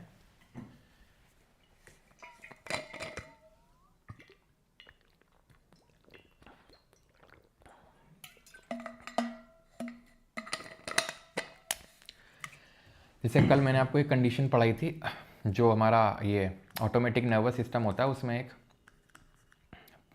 सिंपैथेटिक नर्वस सिस्टम होता है। ठीक है, जो फ्लाइट और फाइट जैसी कंडीशंस में काम करता है। लाइक एकदम से कुछ हो जाए, है ना, एकदम से भयानक से कोई सिचुएशन आ जाए, रात में आपको एकदम, है ना, कोई भयानक सी आवाज़ आ जाए, या फिर आपका रिजल्ट आने वाला हो। तो ऐसी जो सिचुएशंस होती हैं, ठीक है, जहाँ पे फाइट और फ्लाइट जैसी सिचुएशंस होती हैं, वहाँ पर ये हार्मोन रिलीज़ होता है। एड्रिनल जो ग्लैंड होता है इसका स्ट्रक्चर कुछ इस तरीके से होता है, जहाँ पे कॉर्टेक्स भी देखने मिलेगा, जहाँ पे आपको मेडुला भी देखने को मिलेगा। Cortex is the outer part. ठीक है, ये आउटर पार्ट होता है। ठीक है, एंड ये इनर पार्ट होता है। ठीक है, ये आउटर पार्ट होता है, ये इनर पार्ट होता है। ठीक है, ये बाहरी हिस्सा है। ठीक है, एंड ये अंदरूनी हिस्सा है जो मेडुला है। ठीक है, कॉर्टेक्स की अगर बात करेंगे आउटर, तो ये कॉर्टिसोल रिलीज़ करता है। ठीक है, ये कॉर्टिसोल रिलीज़ करता है। कॉर्टिसोल क्या होता है? स्ट्रेस हार्मोन होता है। ठीक है, ये आपका स्ट्रेस हार्मोन होता है। ठीक है, तो स्ट्रेस हार्मोन क्या होता है? स्ट्रेस हार्मोन आपको लगता है कि यार ये ना काफ़ी ख़राब होता है, लेकिन ऐसा होता नहीं है, बहुत ज़रूरी भी होता है ये स्ट्रेस हार्मोन। जो अभी हम मेलाटोनिन पढ़ रहे थे, जैसे जैसे रात आती है तो वैसे वैसे मेलाटोनिन का जो प्रोडक्शन है वो बढ़ने लगता है। पीनल ग्लैंड करता है तो वैसे वैसे प्रोडक्शन बढ़ेगा। जैसे जैसे रात आएगी वैसे वैसे कॉर्टिसोल कम होने लगता है। जैसे जैसे सुबह आएगी मेलाटोनिन कम होने लगता है और कॉर्टिसोल बढ़ने लगता है। तो स्ट्रेस हार्मोन ज़रूरी होता है सर्केडियन रिदम को प्रॉपर मेंटेन करने के लिए। दिक्कत तब हो जाती है जब बहुत ज़्यादा बढ़ जाता है। तो ये जो कॉर्टेक्स हिस्सा है, जो आउटर लेयर, ये कॉर्टिसोल को रिलीज़ करता है, प्लस ये एक रिलीज़ करता है जिसको हम बोलते हैं एल्डोस्टेरॉन। ठीक है, एल्डोस्टेरॉन, ये ब्लड प्रेशर को मैनेज करने में काम करता है। तो कॉर्टेक्स जो होता है, it is the outer part of the adrenal gland, जो कि कॉर्टिसोल को रिलीज़ करेगा जो स्ट्रेस हार्मोन है, एंड एल्डोस्टेरॉन को रिलीज़ करेगा जो कि ब्लड प्रेशर को रेगुलेट करने का काम करता है। ठीक है। देन अगर बात करेंगे मेडुला की, मेडुला जो कि इनर पार्ट है, जो आंतरिक हिस्से में सिचुएटेड है आपका, उसको हम बोलते हैं मेडुला, और ये रिलीज़ करता है एंड्रोजन। ठीक है, एंड्रोजन। एंड्रोजन जो होता है ये एक तरीके का स्मॉल अमाउंट ऑफ जो सेक्स हार्मोन है वो है। ठीक है, एंड्रोजन ये मेडुला रिलीज़ कर रहा है। ठीक है, एक सेकेंड। मेडुला को, इसको सॉरी एंड्रोजन को यहीं पे लिखो। ठीक है, मेडुला मेनली इनको रिलीज़ करेगा जो कि आपका एकदम से हार्ट रेट इंक्रीज़ कर देंगे और आपको एकदम बहुत तेज़ी से ऐड करने में आपका पीपल डायलेट कर देंगे। जो हम कल पढ़ रहे थे, जो सिंपैथेटिक नर्वस सिस्टम जब एक्टिवेट हो रहा था, फ्लाइट और फाइट, जो सारी चीज़ें हो रही थी, यानी हमारा सलाइवा कम हो रहा था मुंह में, पीपल डायलेट कर रही थी, आँख खुल रही थी हमारी। ठीक है, एकदम से हार्ट बीट इंक्रीज़ हो रही थी, डाइजेस्टिव सिस्टम कम हो रहा था, वो सारे काम जो करता है वो मेडुला जो इंटीरियर पार्ट होता है वो हार्मोन रिलीज़ करता है, जिसको बोलते हैं एड्रिनलिन, जिसको कि एपिनेफ्रिन भी बोलते हैं, और एक होता है नोराड्रेनालिन, नोरा फतेही नहीं, ठीक है, नोराड्रेलिन। ठीक है, नोराड्रेनालिन, इसको बोलते हैं एपिनेफ्रिन और इसको बोलते हैं नोराएपिनेफ्रिन। ठीक, इन दोनों का काम होता है एज अ इमरजेंसी रिस्पॉन्स के तौर पे काम करना, जिसमें कि मेनली जो एड्रेनालिन होता है ये एक्ट करता है। कैसे एक्ट करता है? ग्लूकोज लेवल बढ़ा देता है, एनर्जी बढ़ा देता है, हार्ट रेट को इंक्रीज कर देता है, हार्ट बीट को। ये क्या करता है? नोराड्रेनालिन या फिर नोराएपिनेफ्रिन, ये आपके एयरवेज को ओपन कर देगा, तभी आपकी सांस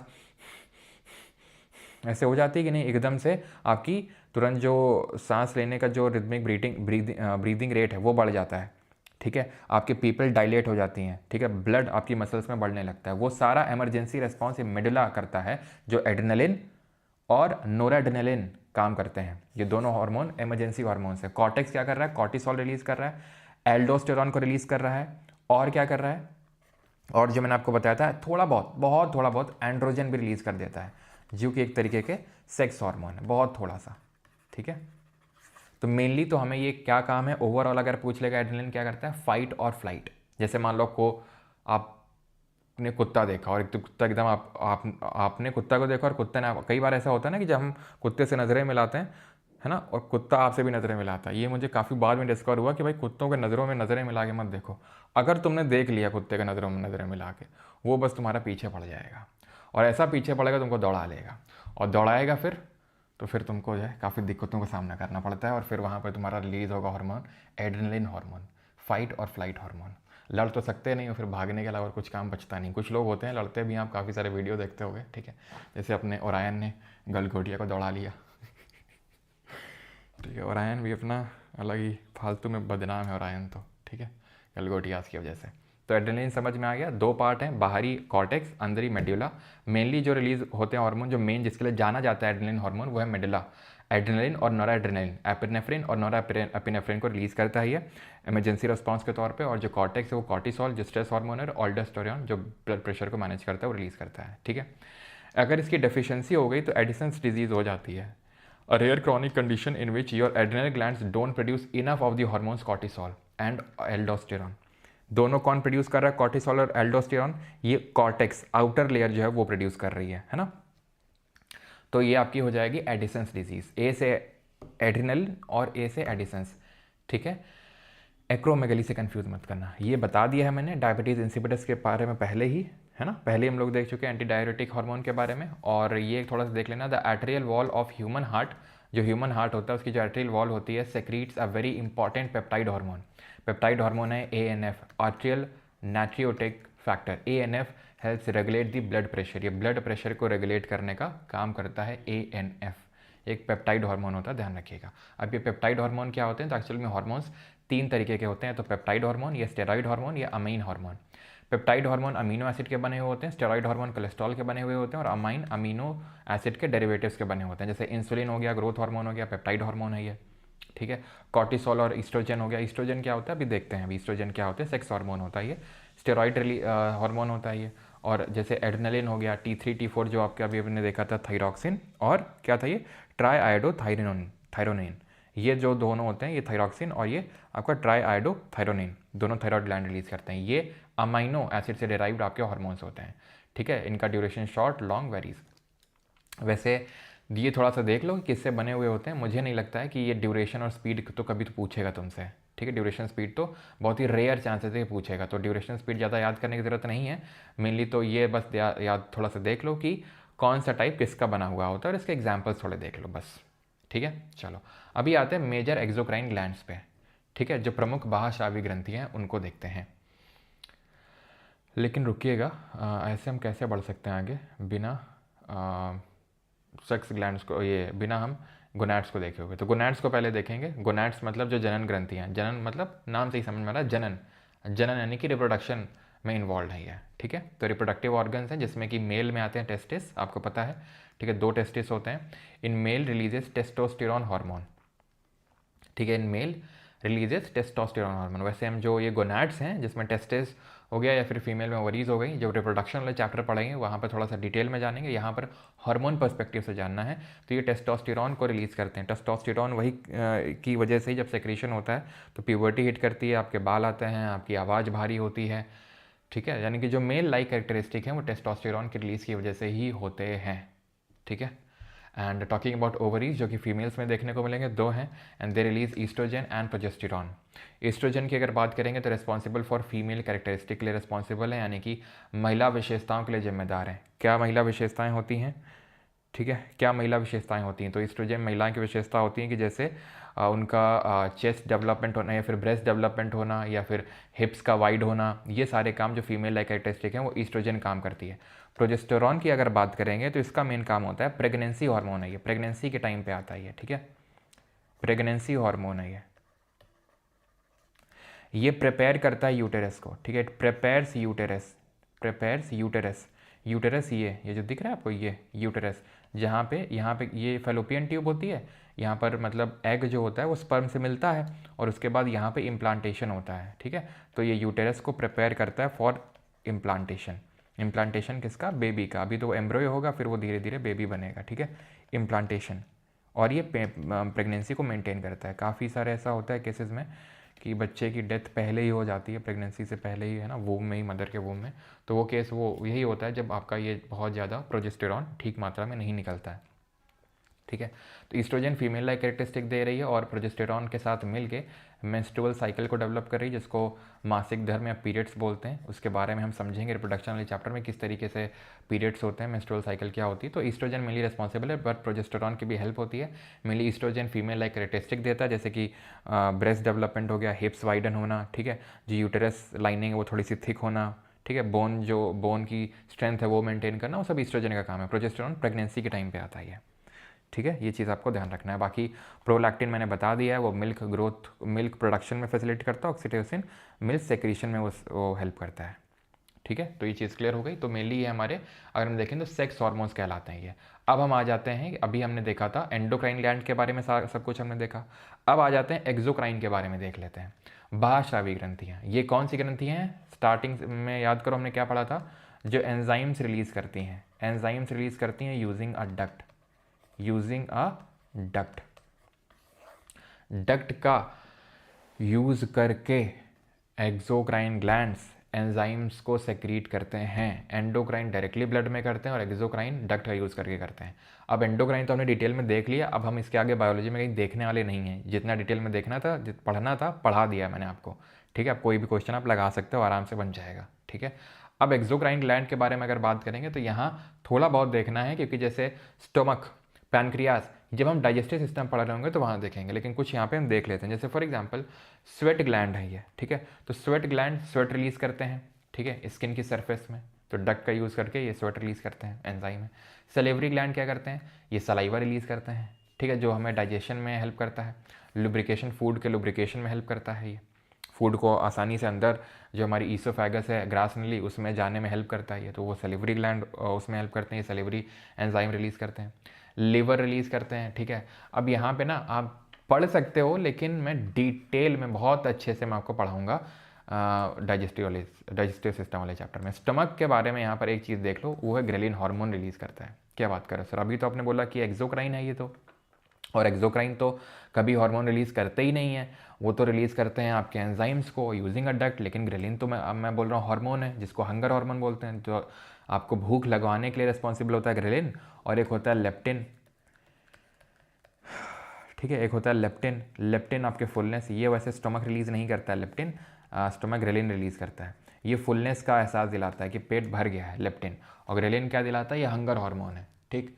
ये वाली जो चीज़ है, पहला पॉइंट, ये डाइजेस्टिव सिस्टम वाले चैप्टर में पढ़ेंगे, सारी चीज़ें डाइजेस्टिव सिस्टम वाले में डिटेल में चर्चा करेंगे। ये ग्रेलिन बस देखो, हंगर हार्मोन है, भूख लगवाने के लिए रिस्पॉन्सिबल होता है। तो सर ये बताओ कि हार्मोन रिलीज़ करता है, अभी एक्सोक्राइन ग्लैंड है, तो फिर ये कैसे हार्मोन रिलीज़ कर सकता है। देखो कुछ हमारे ग्लैंड ऐसे होते हैं जो हीट्रोक्राइन या मिक्स्ड ग्लैंड होते हैं। मिक्स्ड का मतलब है वो एंडोक्राइन की तरह हार्मोन भी रिलीज़ करेंगे, एक्सोक्राइन की तरह एंजाइम भी रिलीज़ करेंगे। एग्जाम्पल के तौर पे सबसे बढ़िया एग्जाम्पल इसका है पैनक्रियाज, अग्नाशय। तो पैनक्रियाज करते हैं हार्मोन भी रिलीज़ करते हैं, एंजाइम भी। एंजाइम हम डाइजेस्टिव सिस्टम वाले चैप्टर में देखेंगे, पैनक्रियाटिक जूस बोलते हैं उसको। क्या बोलते हैं, पैनक्रियाटिक जूस बोलते हैं। ये एक एंजाइम है जो डाइजेस्टिव सिस्टम वाले चैप्टर में देखेंगे किस तरीके से डाइजेशन में हेल्प करता है फूड के। लेकिन हार्मोन कौन से रिलीज़ करता है, तो इसकी दो सेल्स हैं, एक तो अल्फा सेल और एक beta cell. Alpha cell glucagon release करती हैं और बीटा सेल इंसुलिन रिलीज़ करते हैं। आपने सुना होगा कि जिसको डायबिटीज़ हो जाता है वो इंसुलिन के इंजेक्शन लेता है। क्यों, क्योंकि इंसुलिन की कमी हो गई है। इंसुलिन की कमी होने की वजह से होता क्या है कि ब्लड में ग्लूकोज के लेवल बढ़ जाते हैं, डायबिटीज़ उसको हम बोलते हैं। क्यों बढ़ जाते हैं, क्योंकि इसका काम होता है इंसुलिन का ग्लूकोज को ग्लाइकोजन में कन्वर्ट कर देना। अब अगर ये होगा ही नहीं तो ग्लूकोज के तौर पे पड़ा रहेगा, यानी शुगर के तौर पे पड़ा रहेगा, और हमारी बॉडी का शुगर लेवल, ग्लूकोज काउंट बढ़ जाएगा, फिर हमें इंसुलिन लेना पड़ेगा। हमारा जो खाना होता है बॉडी में वो ग्लाइकोजन के रूप में स्टोर होता है, ठीक है। तो ग्लाइकोजन को ग्लूकोज में तोड़ने का काम होता है ग्लूकागॉन का, जो अल्फा सेल रिलीज करती है। और बीटा सेल क्या करती है, इसका उल्टा काम करती है, इंसुलिन का यूज करके। अल्फा सेल रिलीज करेगी ग्लूकागॉन को, जो ग्लाइकोजन को ग्लूकोज में तोड़ेगा, और बीटा सेल इंसुलिन को रिलीज करती है, जो ग्लूकोज को वापस ग्लाइकोजन में बदलेगा। अब अगर अल्फा सेल तो है, लेकिन beta cell, generally beta cell में प्रॉब्लम आती है, इंसुलिन के सेक्रेशन में प्रॉब्लम आती है। और आपने ये भी सुना होगा डायबिटीज़ दो तरीके की होती है, यहाँ पे चल नहीं रहा है, यहाँ पे लिख देता हूँ, ठीक है। डायबिटीज़ टाइप 1 और डायबिटीज़ टाइप 2, है ना, टाइप 1 और टाइप 2। टाइप 1 में क्या होता है कि इंसुलिन रिलीज ही नहीं होता है। टाइप 1 में क्या होता है, नो इंसुलिन। और टाइप 2 में क्या होता है, इंसुलिन तो है, इंसुलिन तो सेक्रेट हो रहा है, लेकिन इंसुलिन का एब्जॉर्प्शन नहीं हो रहा है। इंसुलिन आ तो रहा है लेकिन सेल एब्जॉर्ब ही नहीं कर रही है, ठीक है। यानी कि कुछ तो प्रॉब्लम हो रही है उसके एब्जॉर्प्शन में। तो इसमें उतनी दिक्कत नहीं होती, डाइट वगैरह चेंज करके ठीक हो जाता है। टाइप 1 में दिक्कत होती है, इंसुलिन के इंजेक्शन देने पड़ते हैं उसमें। Diabetes मिलिटस is caused when not enough insulin is produced by the bodies. तो ये मिलिटस है, याद आया। डायबिटीज इंसिपिडस क्या था, डायबिटीज इंसिपिडस का लेने देना, anterior part of pituitary gland, ADH, antidiuretic hormone, also known as vasopressin, अगर उसका रिलीज नहीं होता है तो वो डायबिटीज इंसिपिडस कहलाता है। और उसमें आपका पेशाब बहुत ज़्यादा लगती है, यानी कि यूरिनेशन, फ्रीक्वेंट यूरिनेशन होता है, पानी प्यास भी बहुत ज़्यादा लगती है। लेकिन डायबिटीज़ जो मिलिटस होता है उसका पानी वहीं से कोई लेना देना नहीं, उसका लेना देना इंसुलिन या ग्लूकोज से लेना देना है उसका, ठीक है।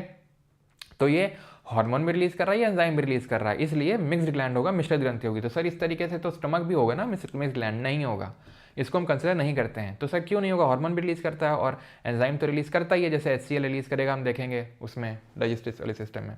इसको एक्चुअल में प्रॉपर हार्मोन, जैसे ग्रेलिन है, तो ग्रेलिन को प्रॉपर हार्मोन नहीं माना जाता, कोई मेन हार्मोन नहीं है, इसीलिए स्टमक को हम मिक्स्ड ग्लैंड नहीं मानते हैं। सर वो नहीं, अब वो हार्मोन तो है, अब तुम उस बात पे अड़ जाओ, उसका मेरे पास कोई जवाब है नहीं, ठीक है। उसके लिए तुम बहुत कोई विद्वान डॉक्टर, उससे पूछना इसका आंसर, शायद उसके पास भी नहीं होगा, क्योंकि है वो चीज़ है तो है, मतलब उसको नहीं कंसिडर किया जाता स्टमक को। क्यों, क्योंकि ग्रेलिन को एक मेन हार्मोन नहीं माना जाता है, इसको एक मेन हार्मोन नहीं माना जाता है, तो इसीलिए इसको एक्सोक्राइन की कैटेगरी में ही रखते हैं हम स्टमक को। लेकिन प्रॉपर अगर मिक्स्ड ग्लैंड देखना है तो पैनक्रियाज है, जो इंसुलिन रिलीज कर रहा है, जो ग्लूकागॉन रिलीज कर रहा है, और पैनक्रियाटिक जूस तो रिलीज कर ही रहा है एंजाइम के तौर पे, ठीक है। तो ये हो गया हमारा अग्नाशय के बारे में। तो अग्नाशय लैंगरहैंस की द्वीपिकाएं होती हैं, अल्फा कोशिकाएं, बीटा कोशिकाएं। अल्फा कोशिकाएं ग्लूकागॉन का उत्पादन करती हैं, जो ग्लाइकोजेनोलिसिस का मतलब होता है जहां ग्लाइकोजन ग्लूकोज में टूटता है, ठीक है, ग्लाइकोजेनोलिसिस।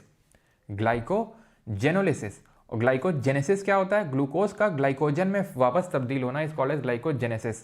जेनोलिसिस, जेनेसिस, ठीक है। डायबिटीज मेलिटस, जिसको मधुमेह बोलते हैं, तब होता है जब मधुमेह मतलब बहुत ज़्यादा मधुरता आ गई, मधुरता मतलब मीठा हो गया आपका ब्लड, मैंने ग्लूकोज ज़्यादा हो गया है, ठीक है, क्लियर हो गया। अब हम आते हैं प्लांट हार्मोन्स एंड मूवमेंट्स पे। ठीक है, तो हरियाली में एंटर करने से पहले मैं आपसे पूछना चाहूँगा कि यहाँ तक किसी को डाउट तो नहीं है? अगर डाउट हो तो पूछ लें।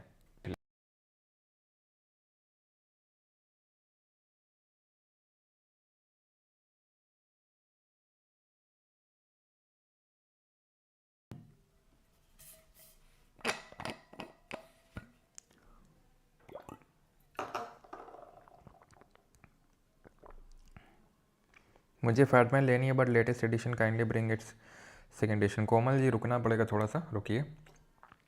सेकेंड एडिशन पे काम चल रहा है, मिलेगा आपको। लेकिन अभी अगर आप ये एग्जैक्टली अगर मैं बात करूँ एकदम 1 महीने के अंदर, तो वो थोड़ा सा मुश्किल है। एग्जैक्टली अगर मैं 1 महीने का टाइम पीरियड की बात करूँ तो,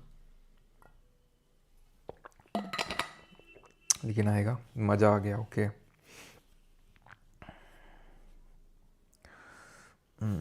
डोपामिन हार्मोन कहाँ से? तो अच्छा, फैटमैन भर्ती जा रही पेंसिल से, अच्छा, अच्छी बात है।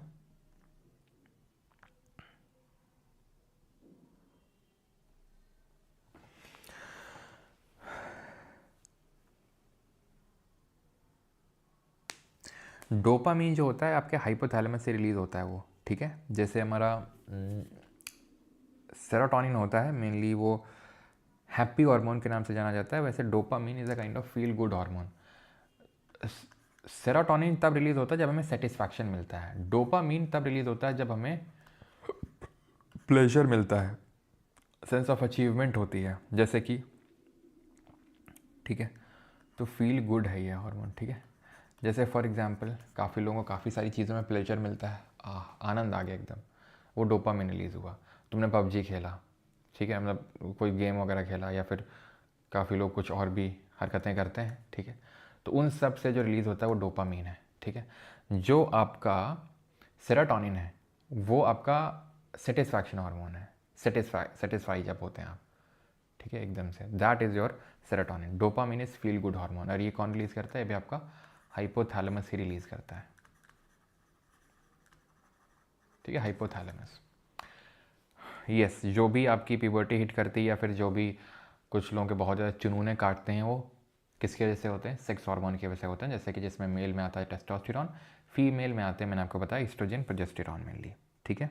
चलो, रील्स देखने से भी, बिल्कुल, रील्स देखने से आपको डोपामिन रिलीज़ होगा, सेरोटोनिन नहीं रिलीज़ होगा। चलो, अभी आते हैं प्लांट हार्मोन्स पे। तो जिस तरीके हमारे ह्यूमंस में हार्मोन्स होते हैं, वैसे प्लांट को भी ग्रोथ चाहिए, प्लांट को भी बहुत सारे फंक्शंस करने हैं। तो इसमें ये हार्मोन होते हैं, auxin, gibberellin, cytokinin, abscisic acid और इथाइलिन। ये जो शुरू के आपके 3 हैं, इनको बोलते हैं ग्रोथ ग्रोथ फैसिलिटेटर। ग्रोथ करते हैं, ग्रोथ करवाते हैं, ग्रोथ बढ़ाते हैं, पेड़ को बढ़ने में हेल्प करते हैं। ये ग्रोथ इनहिबिटर है। तो ये क्या है? ये है ग्रोथ प्रमोटर, और ये क्या है? ये है ग्रोथ इनहिबिटर। ये वृद्धि को मारते हैं, इनहिबिट करते हैं, ठीक है। ऑक्सिन क्या करता है? इलोंगेशन ऑफ स्टेम करेगा, ग्रोथ में हेल्प करेगा उसकी। अब होता क्या है, ऑक्सिन आपको तने के दीर्घीकरण में, ठीक है, अभी मैं ऑक्सिन के बारे में आपको पढ़ाऊंगा, अभी ऑक्सिन के बारे में पढ़ाऊंगा थोड़ा डिटेल में, ठीक है। अभी के लिए बस इतना देख लो। पेड़, ये मेनली जो टिप्स होती है, जो शूट की जो टिप होती है, ठीक है, टिप्स में प्रेजेंट होता है ये, और ग्रोथ करवाता है, ओके। जिब्रेलिन जो है, जी से जिब्रेलिन और जी से जर्मिनेशन करवाता है। कैसे याद रखेंगे? जी से जिब्रेलिन याद रखना है और जी से जर्मिनेशन याद रखना है। तो जर्मिनेशन में हेल्प करता है, यानी कि अंकुरित होने में, बीज आने में हेल्प करता है कौन? जिब्रेलिन। और जिब्रेलिन क्या करता है? ये जो सेनेसेंस होता है उसको डिले करता है, ठीक है, इट डिलेज सेनेसेंस। सेनेसेंस का मतलब क्या होता है? सेनेसेंस का मतलब होता है एजिंग ऑफ प्लांट, बूढ़ा ना लगे प्लांट, बूढ़ा ना हो जाए, एजिंग ऑफ प्लांट को प्रिवेंट करता है ये, ठीक। ऑक्सिन जो है, ध्यान रखना, it promotes apical dominance, it promotes apical dominance. Apical dominance क्या होता है अभी मैं आपको बताता हूँ। जब पेड़ होता है तो पेड़ की एक मेन स्टेम होती है, तना होता है, और यहाँ पे साइड में इस तरीके से छोटे छोटे मतलब ब्रांचेस निकलती है, तने निकलते हैं। तो ये क्या करता है, ये सेंटर वाले को खूब बढ़ाता है, खूब बढ़ाता है। साइटोकिनिन आता है, बोलता है अच्छा सब उसी को तो देखो, तो ये लोग, इन लोगों का क्या होगा? तो ये क्या करता है, ये उसको इनहिबिट करता है, एपिकल डोमिनेंस को, ठीक है, इट इनहिबिट्स एपिकल डोमिनेंस, ताकि सारी ग्रोथ मेन स्टेम की ना हो जाए, साइड वालों की भी थोड़ी ग्रोथ हो। और ग्रोथ कैसे करवाता है? सेल डिवीजन करके। साइटो मतलब सेल, किनिन मतलब डिवीजन। सेल डिवाइड करके ग्रोथ करवाता है, ठीक। और क्या करवाता है? मतलब ये एपिकल डोमिनेंस को इनहिबिट करेगा, तो उससे क्या होगा? लेटरल बडिंग होगी। साइड में अंकुरित ये प्रस्फुटित होंगे और साइड वाले बढ़ेंगे ये, ठीक है। तो लेटरल बडिंग करवा रहा है ये, ठीक है, लेटरल बडिंग। कहीं कहीं पे जिबरेलिन के लिए स्टेम इलोंगेशन लिख दिया जाता है, तो अगर ऑक्सिन नहीं होगा ऑप्शन में तो स्टेम इलोंगेशन का आपका जाएगा क्रेडिट किसको? जिबरेलिन को, जो कि जर्मिनेशन में और फ्लावरिंग फूल आने में हेल्प कर रही है, ठीक है। ये चीज़ क्लियर है यहाँ तक? देन अगर बात करेंगे, ठीक है, देन अगर बात करेंगे एब्सिसिक एसिड और इथाइलिन, ये दोनों क्या हैं? और ध्यान रखना अगर नई पत्तियाँ का पूछ ले कि जो नई पत्तियाँ, न्यू लीव्स आने में वो यही हेल्प करता है, ठीक है, नई पत्तियाँ आने में साइटोकिनिन हेल्प करता है। अब ये ग्रोथ इनहिबिटर पे आते हैं, जो ग्रोथ मारते हैं प्लांट की। एब्सिसिक एसिड है, स्ट्रेस हार्मोन है, ये ग्रोथ को होने नहीं देता, कम करता ही है, ठीक है, ताकि ऐसा ना हो कि पेड़ बढ़ता ही चला जाए। जैसे कॉर्टिसोल हमारी बॉडी में ज़रूरी है, स्ट्रेस हार्मोन ज़रूरी है, स्ट्रेस ज़रूरी है, लेकिन बहुत ज़्यादा हो जाएगा कंट्रोल के बाहर तो वो दिक्कत कर देगा। वैसे ही ग्रोथ ज़रूरी है, लेकिन अगर ग्रोथ अनलिमिटेड हो जाएगी तो फिर उसके लिए रिसोर्सेज कहाँ से आएंगे? और रिसोर्सेज आ नहीं पाएंगे तो फिर प्लांट इतना बड़ा हो गया, रिसोर्सेज है नहीं तो पूरा प्लांट मर जाएगा। फिर इथाइलिन क्या करता है? इथाइलिन ऐसा नहीं कि सिर्फ ग्रोथ इनिबिट ही करता है, ग्रोथ फैसिलिटेट भी कहीं कहीं पे करता है, जैसे कि फ्रूट राइपनिंग में भी हेल्प करता है ये, यानी कि फल के पकने में भी, यानी कि जिम्मेदार होता है फलों के पकने में। इथाइलिन क्या होता है? जो आप केमिस्ट्री में पढ़ते हो C2H4, C2H2 एसिटिलीन होती है जो वेल्डिंग ऑफ मेटल्स के लिए यूज़ की जाती है। ये है आपका C2H4, गैसियस हार्मोन है ये, ठीक है, गैसीय हार्मोन है ये, it is a gaseous hormone. लेकिन मेन जिसके फंक्शंस होते हैं वो इनहिबिट करने वाले होते हैं। तो मेन अपने रिसोर्सेज देता है फ्रूट राइपनिंग में, ना कि बढ़ने में, ठीक है, क्योंकि बढ़ना नहीं है, फ्रूट राइपनिंग करवानी है। तो ये है इथाइलिन का काम, ओके। अब जो हम देखने वाले हैं वो आखिरी टॉपिक है, 5 मिनट का मैक्सिमम, ये मैक्सिमम 5 मिनट का। प्लांट मूवमेंट, यानी कि पादप गतियाँ, किस तरीके से हमारा प्लांट मूव करता है वो यहाँ पे हमें पढ़ना होता है। तो प्लांट जो मूव है वो दो कारणों की वजह से कर सकता है, या फिर दो तरीके के मूवमेंट होते हैं, ट्रोपिक और नास्टिक। मतलब ये है कि या तो वो प्लांट मूवमेंट इसलिए कर सकता है क्योंकि उसको चाहिए ग्रोथ, ठीक है, यानी कि ग्रोथ रिलेटेड मूवमेंट है तो उसको हम ट्रोपिक बोल देते हैं। और अगर नॉन ग्रोथ रिलेटेड है, यानी कि उसका ग्रोथ से कोई लेना देना नहीं है, प्लांट को ग्रो नहीं करना है, अदर दैन ग्रोथ रिलेटेड जो मूवमेंट होते हैं वो नास्तिक मूवमेंट में आते हैं। अनुकुंचन गतियाँ और ये अनुवर्तन गतियाँ, तो अनुवर्तन ग्रोथ करवा रही हैं, अनुकुंचन ग्रोथ के अलावा जो काम हो रहा है वो नास्तिक मूवमेंट में आएगा। तो प्लांट दो वैसे मूव करता है। पहला देखते हैं ट्रॉपिक मूवमेंट। देखो, ट्रॉपिक मूवमेंट का मतलब ये है कि they are directional and occur in response to stimulus like light, gravity, water, chemical. ये ऐसे स्टिमुलस हैं, ठीक है, ये क्या हैं? ये ऐसे रसायन हैं जो क्या करेंगे? ये दिशात्मक, यानी एक दिशा में ग्रोथ करवाएंगे प्लांट की। अब मैं आपको बताता हूँ कैसे। पहले तुम समझो लाइट, अब यहाँ आएगा ऑक्सीजन, ध्यान से देखना अब इसको, यहाँ पे तुमको समझ नहीं आएगा, मैं यहाँ पे बनाता हूँ। देखो होता क्या है कि जैसे ये सूरज है, ठीक है, ये अभी मैं पढ़ा रहा हूँ प्लांट का मूवमेंट, और उसमें ट्रॉपिक मूवमेंट, और उसमें भी लाइट की वजह से जो मूवमेंट हो रहा है वो, यानी लाइट की वजह से जो ग्रोथ मूवमेंट हो रहा है वो। तो होता क्या है कि जैसे स्टेम है, स्टेम में मैंने आपको बताया टिप में ही प्रेजेंट होगा कौन सा? ऑक्सीजन, ठीक है, टिप पे ही प्रेजेंट होगा ऑक्सीजन। मान लो ये ऑक्सीजन, ठीक है, ये मैंने बना दिया ऑक्सीजन को ग्रीन कलर से, ठीक। होगा क्या? जैसे ही सूरज आएगा, सूरज निकलेगा, ये पता है क्या होगा? ये सारे ऑक्सीजन, ये सारे ऑक्सीजन, ये सारे ऑक्सीजन पता है क्या होंगे? सूरज से दूर भागेंगे। जी हाँ, बहुत लोगों को लगता है कि वहाँ पे पास में उसके पास जाएंगे, नहीं, दूर भागेंगे और यहाँ पे आ जाएंगे, सारे इकट्ठा हो जाएंगे, ठीक, सन के अपोजिट डायरेक्शन में। होगा क्या? क्या होगा? क्योंकि ऑक्सीजन ग्रोथ करवाता है तो ये वाली साइड ज़्यादा ग्रो कर जाएगी, ये वाली साइड ज़्यादा ग्रो कर जाएगी राइट साइड कंपैरिजन में। जब वो ज़्यादा ग्रो कर जाएगी तो ये इधर की ओर, जब ये ऐसे ज़्यादा ग्रो कर जाएगी, इधर की ओर ज़्यादा ग्रो कर जाएगी तो इधर की ओर झुक जाएगी ये, यानी कि इसका जो अब कुछ डायरेक्शन है कुछ इस तरीके से हो जाएगा, ठीक है, कुछ इस तरीके से हो जाएगा, यानी कि सूरज के तरफ हो जाएगा। क्यों हुआ? क्योंकि ऑक्सीजन सूरज के दूर भागे, दूसरी साइड ज़्यादा ग्रो कर गई तो ऐसा झुक गया सूरज की साइड ये, ठीक। इसको बोलते हैं पॉजिटिव ट्रॉपिक मूवमेंट। पॉजिटिव क्यों बोला? क्योंकि सिंपल, मैं आपको फिर से बता रहा हूँ कि पॉजिटिव का मतलब होता है जब उसकी तरफ ग्रोथ हो, जो ग्रोथ करवा रहा है उसकी अगर तरफ ग्रोथ हो तो पॉजिटिव।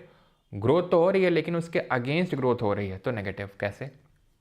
जो हमारा तना है, तना देख लो सूरज की तरफ भाग रहा है और ग्रो कर रहा है। When a plant part moves towards the stimulus it's considered as a positive tropism. ठीक, when a plant moves away from stimulus, वो आगे स्टिमुलस से दूर भागता है तो उसको नेगेटिव ट्रॉपिज्म। जैसे ये लाइट है तो लाइट की तरफ भागा ये तना, तो इसको क्या बोलेंगे? Positive phototropism. क्यों पॉजिटिव ट्रॉपिज्म? क्यों? क्योंकि सूरज की तरफ भाग रहा है। फोटो क्यों? क्योंकि लाइट की वजह से मूवमेंट हो रहा है, तो फोटोट्रॉपिज्म।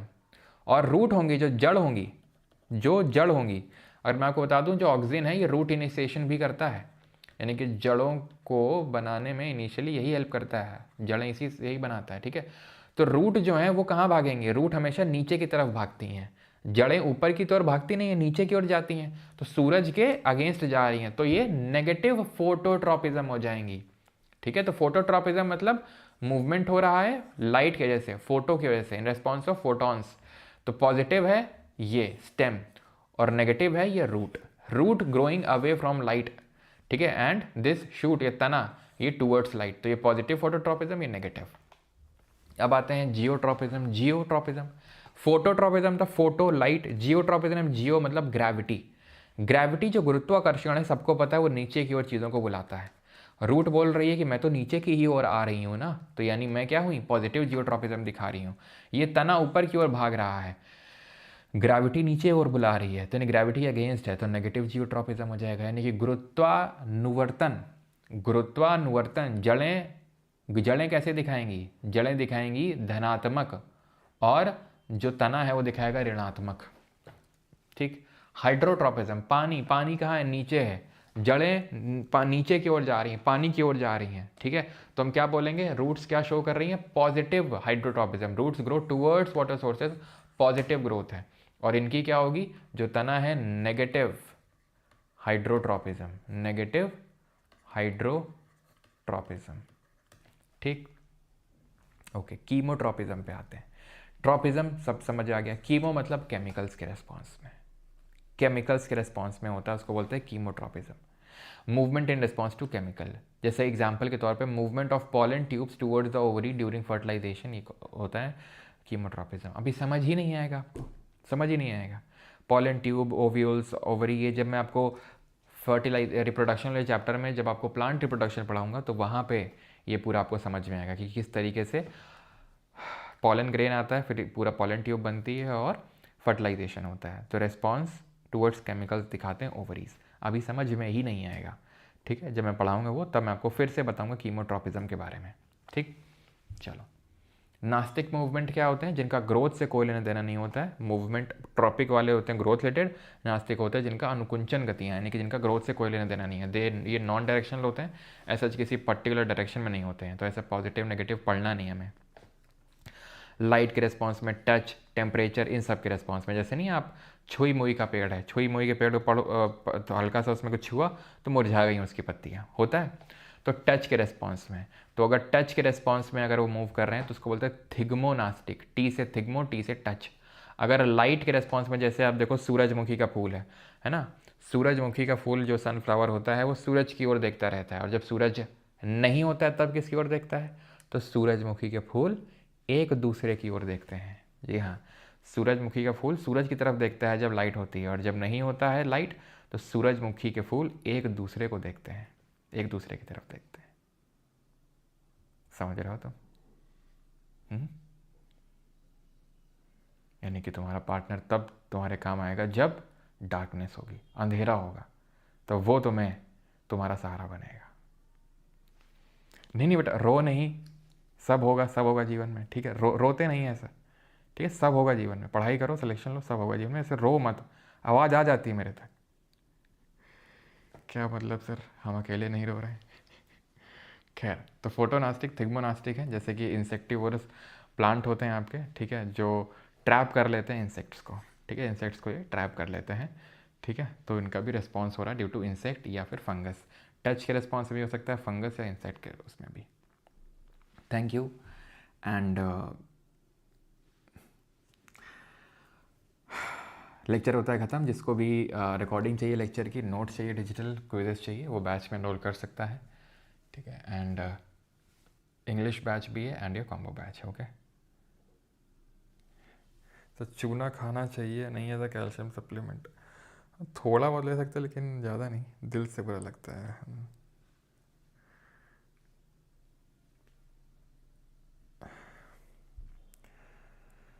चलो भाई, ये सही नहीं हो रहा है मस्त। दुख हुआ है ना, दर्द हुआ है ना। सर खुद रो रहे हैं। नहीं नहीं बेटा, ऐसा नहीं है। रोदे चेहरे का मतलब यूँ नहीं होता। तो ख़त्म होता है लेक्चर, ठीक है। और अब क्वेश्चंस, मैंने क्वेश्चंस खोले नहीं है, ठीक है। तो एक सेकंड मुझे क्वेश्चन खोल लेने दो, तब तक तुम लोग बगैती काटो। रुक जाओ।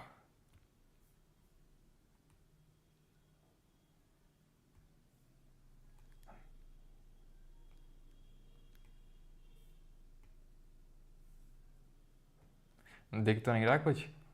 क्यों? दिख तो नहीं रहा ना कुछ?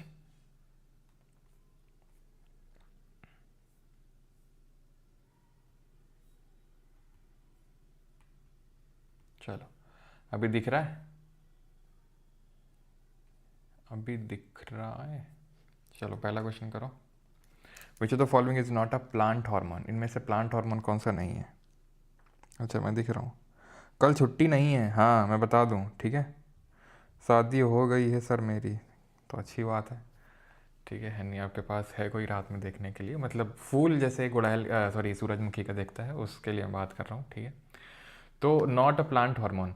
तो कल क्लास होगी सर, सैटरडे है लेकिन कल क्लास होगी, कोई छुट्टी नहीं है कल, ठीक है।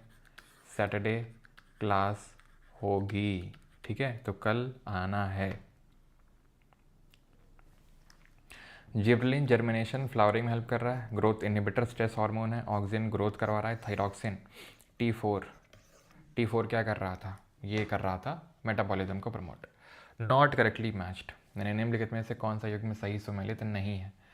Positively phototropic, positively geotropic, chemotropic, hydrotropic, बताओ।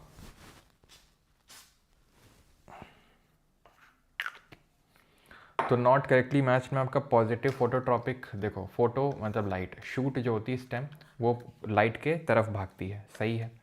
पॉजिटिवली जियोट्रॉपिक, रूट दिखाती है, तो ग्रेविटी नीचे की ओर बुलाती है, रूट नीचे की ओर ही जा रही है, बिल्कुल सही है। हाइड्रोट्रॉपिक, भाई पानी का मूवमेंट, फ्लावर का मूवमेंट पानी की वजह से नहीं होता है। कीमोट्रॉपिक, पॉलन ट्यूब बनती है, बिल्कुल ठीक है। Xerophytic plant adapt to hot and arid regions by. तो जो ज़ेरोफाइटिक हमने देखा था प्लांट, वो होते हैं जो बहुत ही ड्राई कंडीशन में रहने के लिए अडेप्टेड है। हेलोफाइटिक होते हैं जो बहुत ही सॉल्टी कंडीशन में, जैसे हमारे मैनग्रोव्स होते हैं, वो अडेप्टेड होते हैं। तो कैसे होते हैं? Developing thick cuticle on their leaf surface. Cuticle क्या है? क्यूटिन का मल्टीपल लेयर्स को क्यूटिकल बोलते हैं, जो कौन रिलीज करता है? एपिडर्मिस। एपिडर्मिस क्या है? प्लांट की स्किन होती है, ठीक है, जो प्रोटेक्टिव टिश्यू होता है। Opening stomata only during the day? नहीं भाई, ऐसा ऐसे नहीं होता है opening stomata during the day, ठीक है। और ये हम लोगों ने देखा था कि जो स्टोमाटा होता है डाइकॉट प्लांट में, वहाँ पर लीव्स में, डाइकॉट प्लांट में कैसा होता है? नीचे की ओर होता है, ऊपर की ओर बहुत ना के बराबर होते हैं, नीचे होते हैं। मोनोकॉट में क्या होता है? इवनली डिस्ट्रीब्यूटेड होते हैं, ऊपर भी नीचे भी। तभी वो जो हमने एक्सपेरिमेंट देखा था नहीं, लीफ 1 लीफ 2 कंट्रोल लीफ, उसमें वैसलीन लगा रहे थे। After few days of sowing of maize seeds in the soil irrespective their position, the radical always grows downwards, whereas the coleoptile always grow upward. This phenomena is known as phototropism, hydrotropism, chemotropism, geotropism। बताइए कौन सा इसमें से सही answer होगा? यानी कि कुछ दिनों के बाद जो मेज़, हिंदी में नहीं है क्या? नहीं है। कुछ दिनों के बाद जो मेज़ की सीड्स हैं, ठीक है, उनको क्या क्या, तो ऊपर की ओर ग्रो कर रहा है रेडिकल, ठीक है। एवरेज जो प्लिम्यूल है वो नीचे की ओर, ठीक है। रेडिकल जो आपका स्टेम बनाता है, प्लिम्यूल जो आपका रूट बनाता है। तो मेनली आपका जियोट्रॉपिज्म है। Option number D would be the correct answer, ठीक है। ग्रेविटी के रिस्पॉन्स से मूवमेंट हो रहा है। Which of the following hormones increases the heart beat in mammals? तो हार्ट बीट कौन वो इंक्रीज करेगा? हार्ट बीट कब इंक्रीज होती है? लड़ो या भागो, फ्लाइट और फाइट। इंसुलिन ग्लूकोज लेवल को मेंटेन करता है by converting glucose back to the glycogen, ठीक। ग्लूकागॉन इसका उल्टा करता है, ठीक है, जो कि alpha cells of beta islet, जो alpha cells of islet of Langerhans release करती है। मेलाटोनिन ये आपका स्लीप हार्मोन होता है, पीनल ग्लैंड रिलीज करता है। थायरॉक्सिन T4 होता है, थायराइड ग्लैंड रिलीज करता है। Option number D adrenal gland होगा यहाँ पे। विच of the following hormones is responsible for the development of female sexual characters? के लिए कौन रिस्पॉन्सिबल होता है? प्रोलैक्टिन, ये मिल्क फॉर्मेशन के लिए। ऑक्सीटोसिन मिल्क सेक्रेशन के लिए, और मेनली जो वो क्या बोलते हैं उसको, लाइनिंग जो बनती है, यूटेरिन कॉन्ट्रैक्शन, ठीक है, जब बेबी बर्थ होता है, मतलब जिस टाइम पे डिलीवरी होती है तो उस टाइम पे यूटेराइन जो होती है उसके कॉन्ट्रैक्शन में हेल्प करता है ऑक्सीटोसिन। इसीलिए जो जानवर होते हैं उनको भी ऑक्सीटोसिन के इंजेक्शन दिए जाते हैं। प्रोलैक्टिन क्या करता है, मिल्क प्रोडक्शन हो गया और ब्रेस्ट फीडिंग वगैरह इन सबको करता है, ठीक है, फैसिलिटेट। ईस्ट्रोजन होता है जो फीमेल लाइक कैरेक्टरिस्टिक लेके आता है। प्रोजेस्टेरॉन क्या करता है, ये आपका मेनली प्रेगनेंसी हार्मोन है जो प्रिपेयर करता है यूटेरस को फॉर द इम्प्लांटेशन और प्रेगनेंसी को मेंटेन करके रखता है। Shoots of plant show upward movement and it can be designated to be. तो पौधों के प्रारोह ऊर्ध्वाधर गति प्रदर्शित करते हैं और इसे निम्नलिखित में से किससे अभिहित किया जाता है। Shoots of plant show upward movement, तो ऊपर की ओर ग्रो कर रहे हैं शूट्स। तो ये कैसे होंगे, शूट ऊपर की ओर ग्रो कर रहे हैं मतलब कि लाइट की तरफ ग्रो कर रहे हैं, तो मतलब पॉजिटिवली फोटोट्रॉपिक होंगे और नेगेटिवली जियोट्रॉपिक होंगे क्योंकि ग्रेविटी नीचे बुला रही है। पॉजिटिव फोटोट्रॉपिक तो है नहीं, तो फिर नेगेटिव जियोट्रॉपिक ही क्लिक करूंगा। नेगेटिव जियोट्रॉपिक हो गया, नेगेटिव हाइड्रोट्रॉपिक हो गया। विच of the following hormones inhibit the growth of activity in plants. तो निम्नलिखित में से कौन सा हार्मोन पादपों में वृद्धि गतिविधि को निरोध करता है, कम करता है। स्ट्रेस हार्मोन कौन है,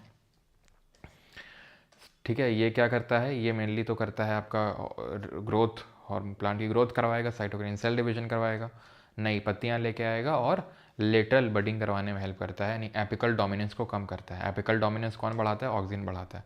जिबलन जर्मिनेशन करता है और फ्लावरिंग में हेल्प करता है। Which of the following is essential for thyroid gland to maintain thyroxine.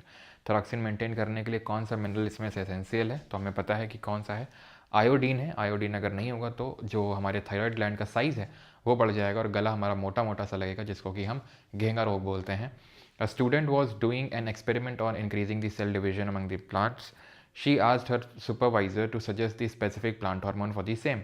Had you been her supervisor, which plant hormone would you suggest? तो तुम्हें सुपरवाइजर बनने का मौका मिल रहा है, ठीक है, बिना कोई एग्ज़ाम पास किए हुए। जल्दी बताओ स्टूडेंट को क्या तुम रिकमेंड करोगे। उसने बोला है कि स्पेसिफिक हार्मोन प्लांट बताओ जो सेल डिवीजन करवा सके प्लांट में, ठीक है। तो जिन लोगों ने ऑप्शन नंबर ए चुना है, सुपरवाइजरी डिग्री अपने जो मैंने तुमको दिया है, ज्वाइनिंग लेटर फाड़ के फेंक दो बेटा उसको। जिब्रेलिन वालों भी फाड़ के एकदम फेंक दो। साइटोकिनिन वालों रखो अपने पास, ठीक है, टाइम आने पे वो भी ले लूँगा मैं। विच of the following is a plant hormone, क्योंकि क्या पूछा गया था यहाँ पे, सेल डिवीजन के बारे में पूछा गया था। साइटोकिनिन क्या करता है, सेल डिवीजन करवाता है, ठीक है, नई पत्तियाँ लाता है, इनहिबिट करता है एपिकल डोमिनेंस को, प्रमोट करता है लेटरल बडिंग को। विच of the following is a plant hormone, तो प्लांट हार्मोन कौन सा, ईस्ट्रोजन तो फीमेल सेक्स हार्मोन है, जो कि देखो इसको ईस्ट्रोजन करके भी लिखा जाता है, ओ से भी शुरू होता है, ठीक है, वही सेम ही है ये। तो ये क्या करता है, ये आपका मेनली क्या करता है, ये ब्रेस्ट डेवलपमेंट, हाइप जो हिप्स होती हैं उनको वाइड करना है, कि जो फीमेल लाइक कैरेक्टरिस्टिक होती है उनको डेवलप करना, ठीक है। तो प्लांट हार्मोन में आपका साइटोकिनिन है, इंसुलिन थायरॉक्सिन सब पढ़ चुके हैं, ठीक है। चलो भाई अगला क्वेश्चन है, अब एसएससी, अब कोई ऐसा क्वेश्चन था सीडीएस का जो बना नाम से, सब बन गए आराम से वो भी, ठीक है। सरकारी एग्ज़ाम 10:30 को संडे करवा दीजिए प्लीज़। संडे को क्लास है एनटीपीसी वालों की, पूरा ज्योग्राफी वहाँ करने वाले हैं एनटीपीसी के लिए, तो संडे को तो नहीं हो पाएगा, कल ही हो पाएगा। How does oxygen affect the growth of the plant in response to light. तो अफेक्ट कैसे करते हैं, it causes all cells to grow equally, it stimulate cells on the light, it stimulate cells on the light side to grow longer, it stimulate cells on the shady side to grow longer. तो जो shady side होती है, light के opposite वाली side होती है, वो grow करती है, देख रहे हो। सीपीयू 2025 में क्वेश्चन पूछा गया, एडिक्विटी। Which is the following statement is correct regarding the plant hormones. और भाई रिवीजन करते रहना, ठीक है, हाँ रिवीजन करते रहना, क्योंकि मैं चाहे जितना अच्छा पढ़ा लूँ, चाहे मैं तुमको 25 के 25 सवाल में पेपर में आने वाले वो भी बता दूँ, तो भी सबका सिलेक्शन नहीं होने वाला है, ध्यान रखिएगा। यानी इसका मतलब ये है कि तुम में से कुछ लोग अपनी फेलियर का ठीकरा जो है किसी और पे फोड़ने वाले हो। तो इससे अच्छा यही है कि आप उन चुनिंदा स्टूडेंट्स में बने जिनका सिलेक्शन हो। अब वो तो काफ़ी हद तक लक पे भी डिपेंडेंट होता है, नो डाउट, लेकिन रिवीजन एक बहुत इंपॉर्टेंट चीज़ है, क्योंकि मैं पढ़ा तो सबको ही रहा हूँ, सबका सिलेक्शन थोड़ी ना हो जाएगा। सिलेक्शन उसी का होगा जो खुद से एफर्ट मारेगा, खुद से रिवीजन करके रखेगा, बाकी सब्जेक्ट्स में पकड़ बना के रखेगा, ठीक है। क्योंकि फिर फेलियर के टाइम पे उसका ठीकरा फोड़ना तो आसान होता है, लेकिन उससे आपका जो समय है वो वापस आएगा नहीं, ध्यान रखिएगा, समय और जो आपका जो एनर्जी वेस्ट हुआ है। तो ध्यान इस चीज़ का रखें कि जो भी पढ़ें उसका कायदे से रिवीजन करके रखें, ठीक है, क्योंकि सवाल यहीं से बनना है, कुछ अतरंगी नहीं बन जाएगा। अतरंगी बनेगा तो फिर किसी से नहीं बनेगा, सिंपल सी बात है, ठीक है, ये समझ के रखो। सर आप ऑफ ही नहीं दे रहे हैं, रिवीजन कैसे करूँ? सर्कल, बुआ जी की शादी है, लो।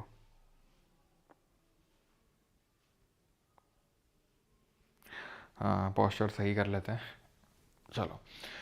They help to coordinate growth, development, and response to the environment. They are synthesized at places away from where they act and simply diffuse to the area of the action.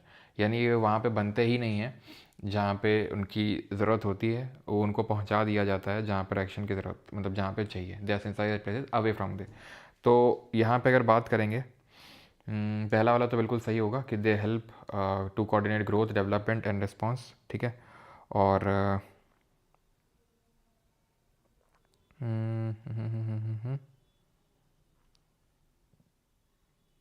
ठीक है, and they are synthesise at places away from where they act and simply diffuse to the area of action. Yes, option number C, ठीक है।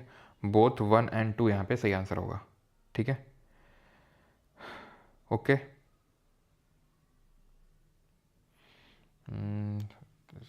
ठीक है, okay, option number सी होगा, both 1 and 2।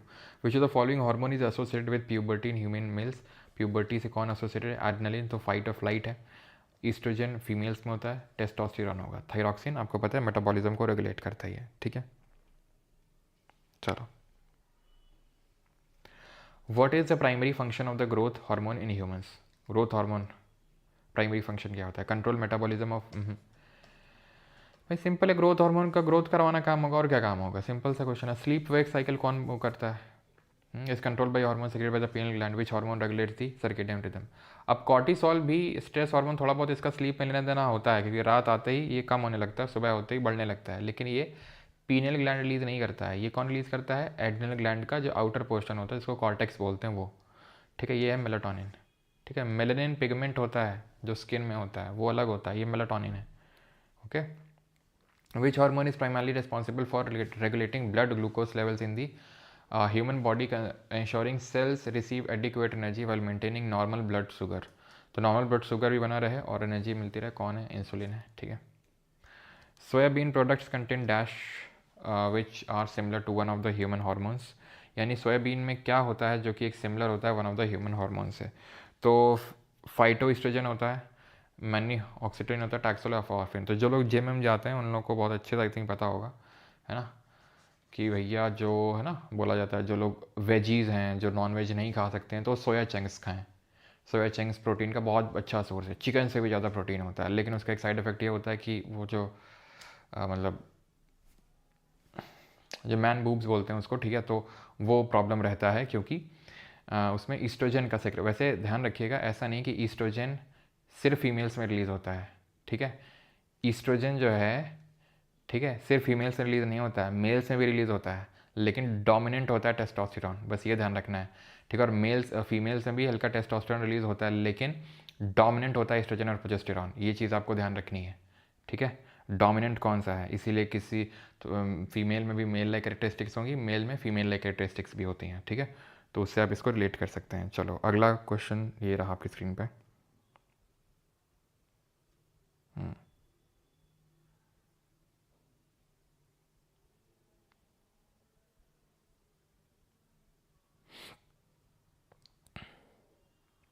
Soybean scene is better, या हाँ better होती हैं soybean, but ज़्यादा ऐसा बोलते नहीं खाना चाहिए। सोयाबीन प्रोडक्शन में कौन सा स्टेट टॉप पे है, क्यों? सोयाबीन में कौन टॉप पे? तो सोयाबीन में अपना एमपी टॉप में, जो कि खरीफ फसल होती है ना। Oxygen promote apical dominance, yes. Phase 13 एडिक्विटी। Cytokinin promote senescence. सेनेसेंस क्या होता है? सेनेसेंस का मतलब ये होता है एजिंग। तो जो साइटोकिनिन होते हैं वो प्रमोट करते हैं सेनेसेंस को। डीले कौन करते हैं? डीले करते हैं, क्या बताया था? जिब्रेलिन। जिब्रेलिन किसको पे रिस्पॉन्सिबल थे? जर्मिनेशन पे और फ्लावरिंग में हेल्प कर रहे थे। Ethylene एक्सलेट fruit ripening. तो 1, 3 तो सही होगा, लेकिन साइटोकिन गलत होगा आपका। 1 and 3 option number B was the correct answer, ठीक है। साइटोकिनिन भी जो है सेल डिवीजन जहाँ पे होगा, तुम खुद सोचो, बूढ़े लोगों में सेल डिवीजन नहीं होता, इसलिए बुढ़ापा आ जाता है, ठीक है। जो जवान लोग होते हैं सेल डिवीजन होता है, तो जो जवान लोग हैं तो वो जवान दिखेंगे, यानी कि ये भी डिले करता है क्या? सेनेसेंस को, ठीक है। ये भी क्या करेंगे? डिले करेंगे सेनेसेंस को, जिस तरीके से जिब्रेलिन करता है। Identify the correct pairing a plant hormone and its primary physiological function. Gibberellin stimulating cell division in roots, ripening of fruit, ethylene, ठीक है। यहाँ पर पूछा क्या गया, करेक्ट पूछा गया ना। Cytokinin initiating abscission of leaves, promoting seed dormancy, पत्तियों के झड़ने की शुरुआत करना ये साइटोकिनिन नहीं करता है भैया। साइटोकिनिन तो पत्तियाँ लेके आता है, लिखवाए थे कि नहीं लिखवाए थे। जिब्रेलिन सेल डिवीजन स्टिमुलेट करता है रूट्स में, बिल्कुल नहीं। सेल डिवीजन के लिए साइटोकिनिन आता है और रूट डेवलपमेंट में सबसे पहले ऑक्सिन आता है। ऑक्सिन सीड डोरमेंसी, ये भी गलत है। ऑक्सिन सेल इलोंगेशन करेगा, रूट इनिशिएशन शुरू करेगा, एपिकल डोमिनेंस करवाएगा, पॉजिटिव फोटोट्रॉपिज्म इन्वॉल्व होता है, सीड डोरमेंसी नहीं करवाता है। Option number B ethylene ripening of fruit. चलो आखिरी के 5 क्वेश्चंस करते हैं, फिर उसके बाद सारे होमवर्क में आपके लिए हैं। विच of the following organs releases the growth hormone, तो ग्रोथ हार्मोन कौन रिलीज करता है, ठीक है। तो ग्रोथ हार्मोन आपका रिलीज करता है कौन, हाइपोथैलेमस। तो हाइपोथैलेमस इसको मेनली तो प्रोड्यूस करता है, ठीक है, which stimulate the pituitary gland to release, ठीक है। तो मेन ये प्रोड्यूस करेगा, रिलीज कौन करेगा, posterior part of pituitary gland, posterior part of pituitary gland. एक तो ग्रोथ हार्मोन देखा था और एक ऑक्सीटोसिन देखा था। प्रोलैक्टिन और एडीएच वो पिट्यूटरी खुद प्रोड्यूस करता है, खुद सिक्रीट करता है, उसका एंटीरियर जो लोब है। Over secretion of which growth hormone in adults, in मतलब अगर ओवर सेक्रेशन हो गया तो क्या हो जाएगा, एडिसन डिजीज तो होता है आपका एड्रेनलिन हार्मोन के कम सेक्रेशन की वजह से, ठीक है। डॉफिज्म होता है अगर कम ग्रोथ हार्मोन का सेक्रेशन हुआ तो। एक्रोमेगली, ठीक है, जब ओवर सेक्रेशन हो जाएगा ग्रोथ हार्मोन का। Hormone name testosterone is secreted from which of the following part, तो टेस्टिस सेक्रेट करेंगे, ठीक है। 24 which gland secrete is the growth hormone in humans, तो ग्रोथ हार्मोन कौन सेक्रेट करेगा, तो ग्रोथ हार्मोन आपके पिट्यूटरी ग्लैंड सेक्रेट करते हैं, प्रोड्यूस लेकिन हाइपोथैलेमस करेगा। Which hormone trigger sexual menstruation in boys, तो लड़कों में क्या वो करता है, तो ऑक्सीटोसिन तो भाई हमने देखा तो वो मिल्क सेक्रेशन, ठीक है, लड़के तो नहीं करते हैं milk secretion. Estrogen female like characteristic, testosterone होगा answer option number C, pregnancy progesterone, ठीक है। In animals which of the following hormones are secreted during a scary situation, डर होता है जब जब डर लगता है तब क्या होता है, एड्रेनलिन हार्मोन सेक्रेट होता है। देख रहे हो आरबी ग्रुप डी में क्वेश्चंस पूछे गए, ठीक है, 2025 है ना, जो अभी जो रिसेंट एग्ज़ाम हुआ जिसकी आंसर की अभी 2 दिन पहले ही आई है, उसके सवाल हैं ये एकदम लेटेस्ट, एड्रेनलिन हार्मोन, ठीक है। बाकी सब आपको पता है, इंसुलिन भी, ग्रोथ भी, थायरॉक्सिन भी। चलो, insufficient level of parathyroid hormone and low amount of calcium in the blood causes which of the following conditions, अगर कम कैल्शियम होगा तो क्या होगा, मलेरिया हो जाएगा, अनीमिया हो जाएगा, डायबिटीज़ हो जाएगा, या हाइपो कैल्शियम। मलेरिया तो हम देखेंगे जब डिजीज़ पढ़ेंगे तो क्यों होता है, अनीमिया, लो आरबीसी काउंट होता है, ठीक है, लो रेड ब्लड सेल्स होती हैं तब। डायबिटीज़ अभी हमने देखा है, अगर इंसुलिन का कम सेक्रेशन हुआ या फिर अगर हुआ ही नहीं या फिर अगर अब्जॉर्प्शन ढंग से ना हुआ तो डायबिटीज़ मिलिटस हो जाता है, इंसिपिटस होता है, एडीएच का कम सेक्रेशन होता है। हाइपोकैल्शियम, हाइपो का मतलब होता है कम, और इसकी वजह से क्या होता है, हमारा हार्ट बीट ढंग से नहीं हो पाता है, क्योंकि कैल्शियम चाहिए हार्ट बीट के लिए, ठीक है, ढंग से। Which among the following mineral is essential for the synthesis of thyroid hormone के लिए क्या जरूरी चाहिए, तो ये चाहिए आयोडीन, ठीक है। सेकंड लास्ट क्वेश्चन करो, ग्लूकागोन और पेप्टाइड हार्मोन जो कि होता है इज प्रोड्यूस्ड बाई दी, तो कौन प्रोड्यूस करता है, हमने तो एग्जाम एग्जैक्ट स्पेसिफिक इसको देखा है कि कौन, alpha cells of beta, alpha cells जो होती हैं बीटा, सॉरी हाँ, alpha cells of islet of Langerhans, alpha cells of islet of Langerhans ये करती हैं, और ये हैं कहाँ पर, ये पैनक्रियाज में, ऑप्शन नंबर ए। और insulin beta cells. The non directional movement of plant, non directional movement of plant due to stimulus of sunlight, सूर्य के प्रकाश की उत्तेजना के कारण पौधों की दिशाहीन गति को क्या बोलते हैं, दिशाहीन हो रहा है वो। थिग्मोट्रोपिज्म है, फोटोट्रोपिज्म है, फोटोनास्टी है, या थिग्मोनास्टी है, तो मुझे बताओ नॉन डायरेक्शनल है, यानी ग्रोथ नहीं हो रही है, ग्रोथ नहीं हो रही है मतलब ट्रोपिज्म नहीं, नास्ती होगा, नास्तिक मूवमेंट होगा। नास्तिक क्यों हो रहा है, लाइट की वजह से हो रहा है, लाइट की वजह से हो रहा है, फोटो। थिग्मो का मतलब होता है टच, थिग्मो का मतलब होता है टच, ठीक है, टच की वजह से, ओके। बाकी यार खुद से करोगे, ओके। कुछ क्वेश्चन हैं, आई थिंक 10 क्वेश्चन है, एक क्वेश्चन और कर लो ये वाला। Which gland produces cortisol often known as stress hormone, कौन प्रोड्यूस करता है, हमने स्पेसिफिकली याद किया एड्रिनल ग्लैंड का जो कॉर्टेक्स होता है, जो आउटर हिस्सा होता है। मेडुला क्या करता है, वो रिलीज करता है आपका एड्रेनलिन और नोराड्रेनलिन, एपिनेफ्रिन और नोराएपिनेफ्रिन, ठीक है। बाकी क्वेश्चंस खुद से करेंगे, आंसर की यहाँ पे दी हुई है, ठीक है। लास्ट के 10-11 क्वेश्चन होमवर्क हैं आपके लिए। बाकी जिसको बैच की रिकॉर्डिंग चाहिए, क्लास की रिकॉर्डिंग चाहिए, नोट्स चाहिए, ठीक है, सब कुछ चाहिए, तो वो बैच में एनरोल कर सकता है, ठीक है। फैटमैन और के लिए बहुत लोग सेकेंड एडिशन के लिए बोलते रहते हैं, वैसे आप एडिशन करते रहिए, जिसके पास है आपकी प्रिपेयर होती रहेगी, लेकिन सेकेंड एडिशन के लिए थोड़ा सा वेट करना पड़ेगा। बाकी मैं एग्जैक्टली टाइम आपको कमिट कर पाऊँगा लगभग एटलीस्ट 1-2 हफ्ते बाद, ठीक है। चलो, फैटमैन में इस बार स्टैटिक ज़्यादा ऐड करिएगा। फैटमैन में इस बार ऐसा जो बनेगा ना, जो सेकंड एडिशन निकल के आएगा, वो तुम तभी बताएंगे तुमको कैसा निकल के आएगा। किस चीज़ का एग्ज़ाम है कल 10 बजे आप लोगों का?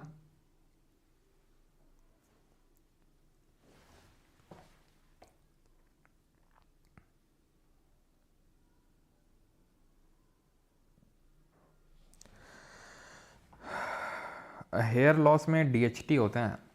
हेयर लॉस के लिए डीएचटी रिस्पॉन्सिबल होता है, डाई हाइड्रो टेस्टोस्टेरॉन, जो टेस्टोस्टेरॉन का ही डेरिवेटिव है। उसकी वजह से हेयर लॉस होता है, हेयर फॉलिकल्स श्रिंक करते हैं, हेयर थिनिंग होता है, ठीक है। कॉर्टिसॉल भी होता है वैसे, स्ट्रेस और स्ट्रेस लेवल बढ़ाता है, लेकिन जैसे फीमेल्स में होता है आपका ईस्ट्रोजन वगैरह, हाई प्रोलैक्टिन, तो वो होते हैं, ठीक है। तो फीमेल्स में आप देखोगे उतना नहीं देखने को मिलता है, मेल में ज़्यादा देखने को मिलता है। मेल पैटर्न बार्डनेस, जो वी शेप बनने लगता है, फिर धीरे धीरे यू शेप बन जाता है, वो है ना। तो डीएचटी डाई हाइड्रो टेस्टोस्टेरॉन होता है, वो डीएचटी ब्लॉकर्स फिर लिए जाते हैं। जैसे एक मिनॉक्सिडिल करके आता है एक सोल्यूशन, ठीक है, ओरली भी लिया जाता है, लगाया भी जाता है। तो वो मिनॉक्सिडिल क्या करता है, वो उसको डीएचटी को ब्लॉक करता है।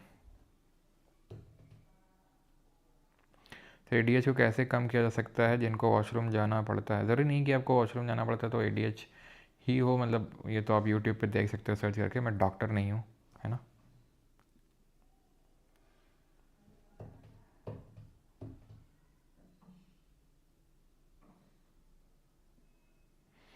अच्छा अनुज, कहाँ पे 20 मधुमक्खियों की वजह से हुई क्या? क्योंकि अभी मैं गांव गया था तो हमारे यहाँ भी एक बुजुर्ग लोग थे, ठीक है, तो वो ऐसे जा रहे होंगे तो पता नहीं किसी पेड़ में लगी होंगी, इतना भयंकर झपट्टा उन पे मारा, मतलब कि बहुत ज़्यादा उनकी हालत ख़राब हो गई थी।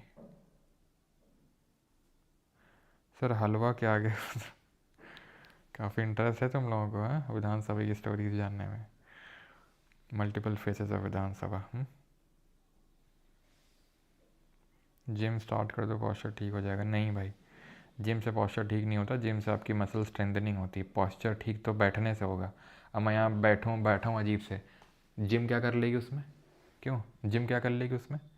जिम कर सकती है आपका जो मसल स्पैज़म हो रखा है, तो उसको मसल को स्ट्रेंथ कर देगी, स्ट्रेंथनिंग कर देगी।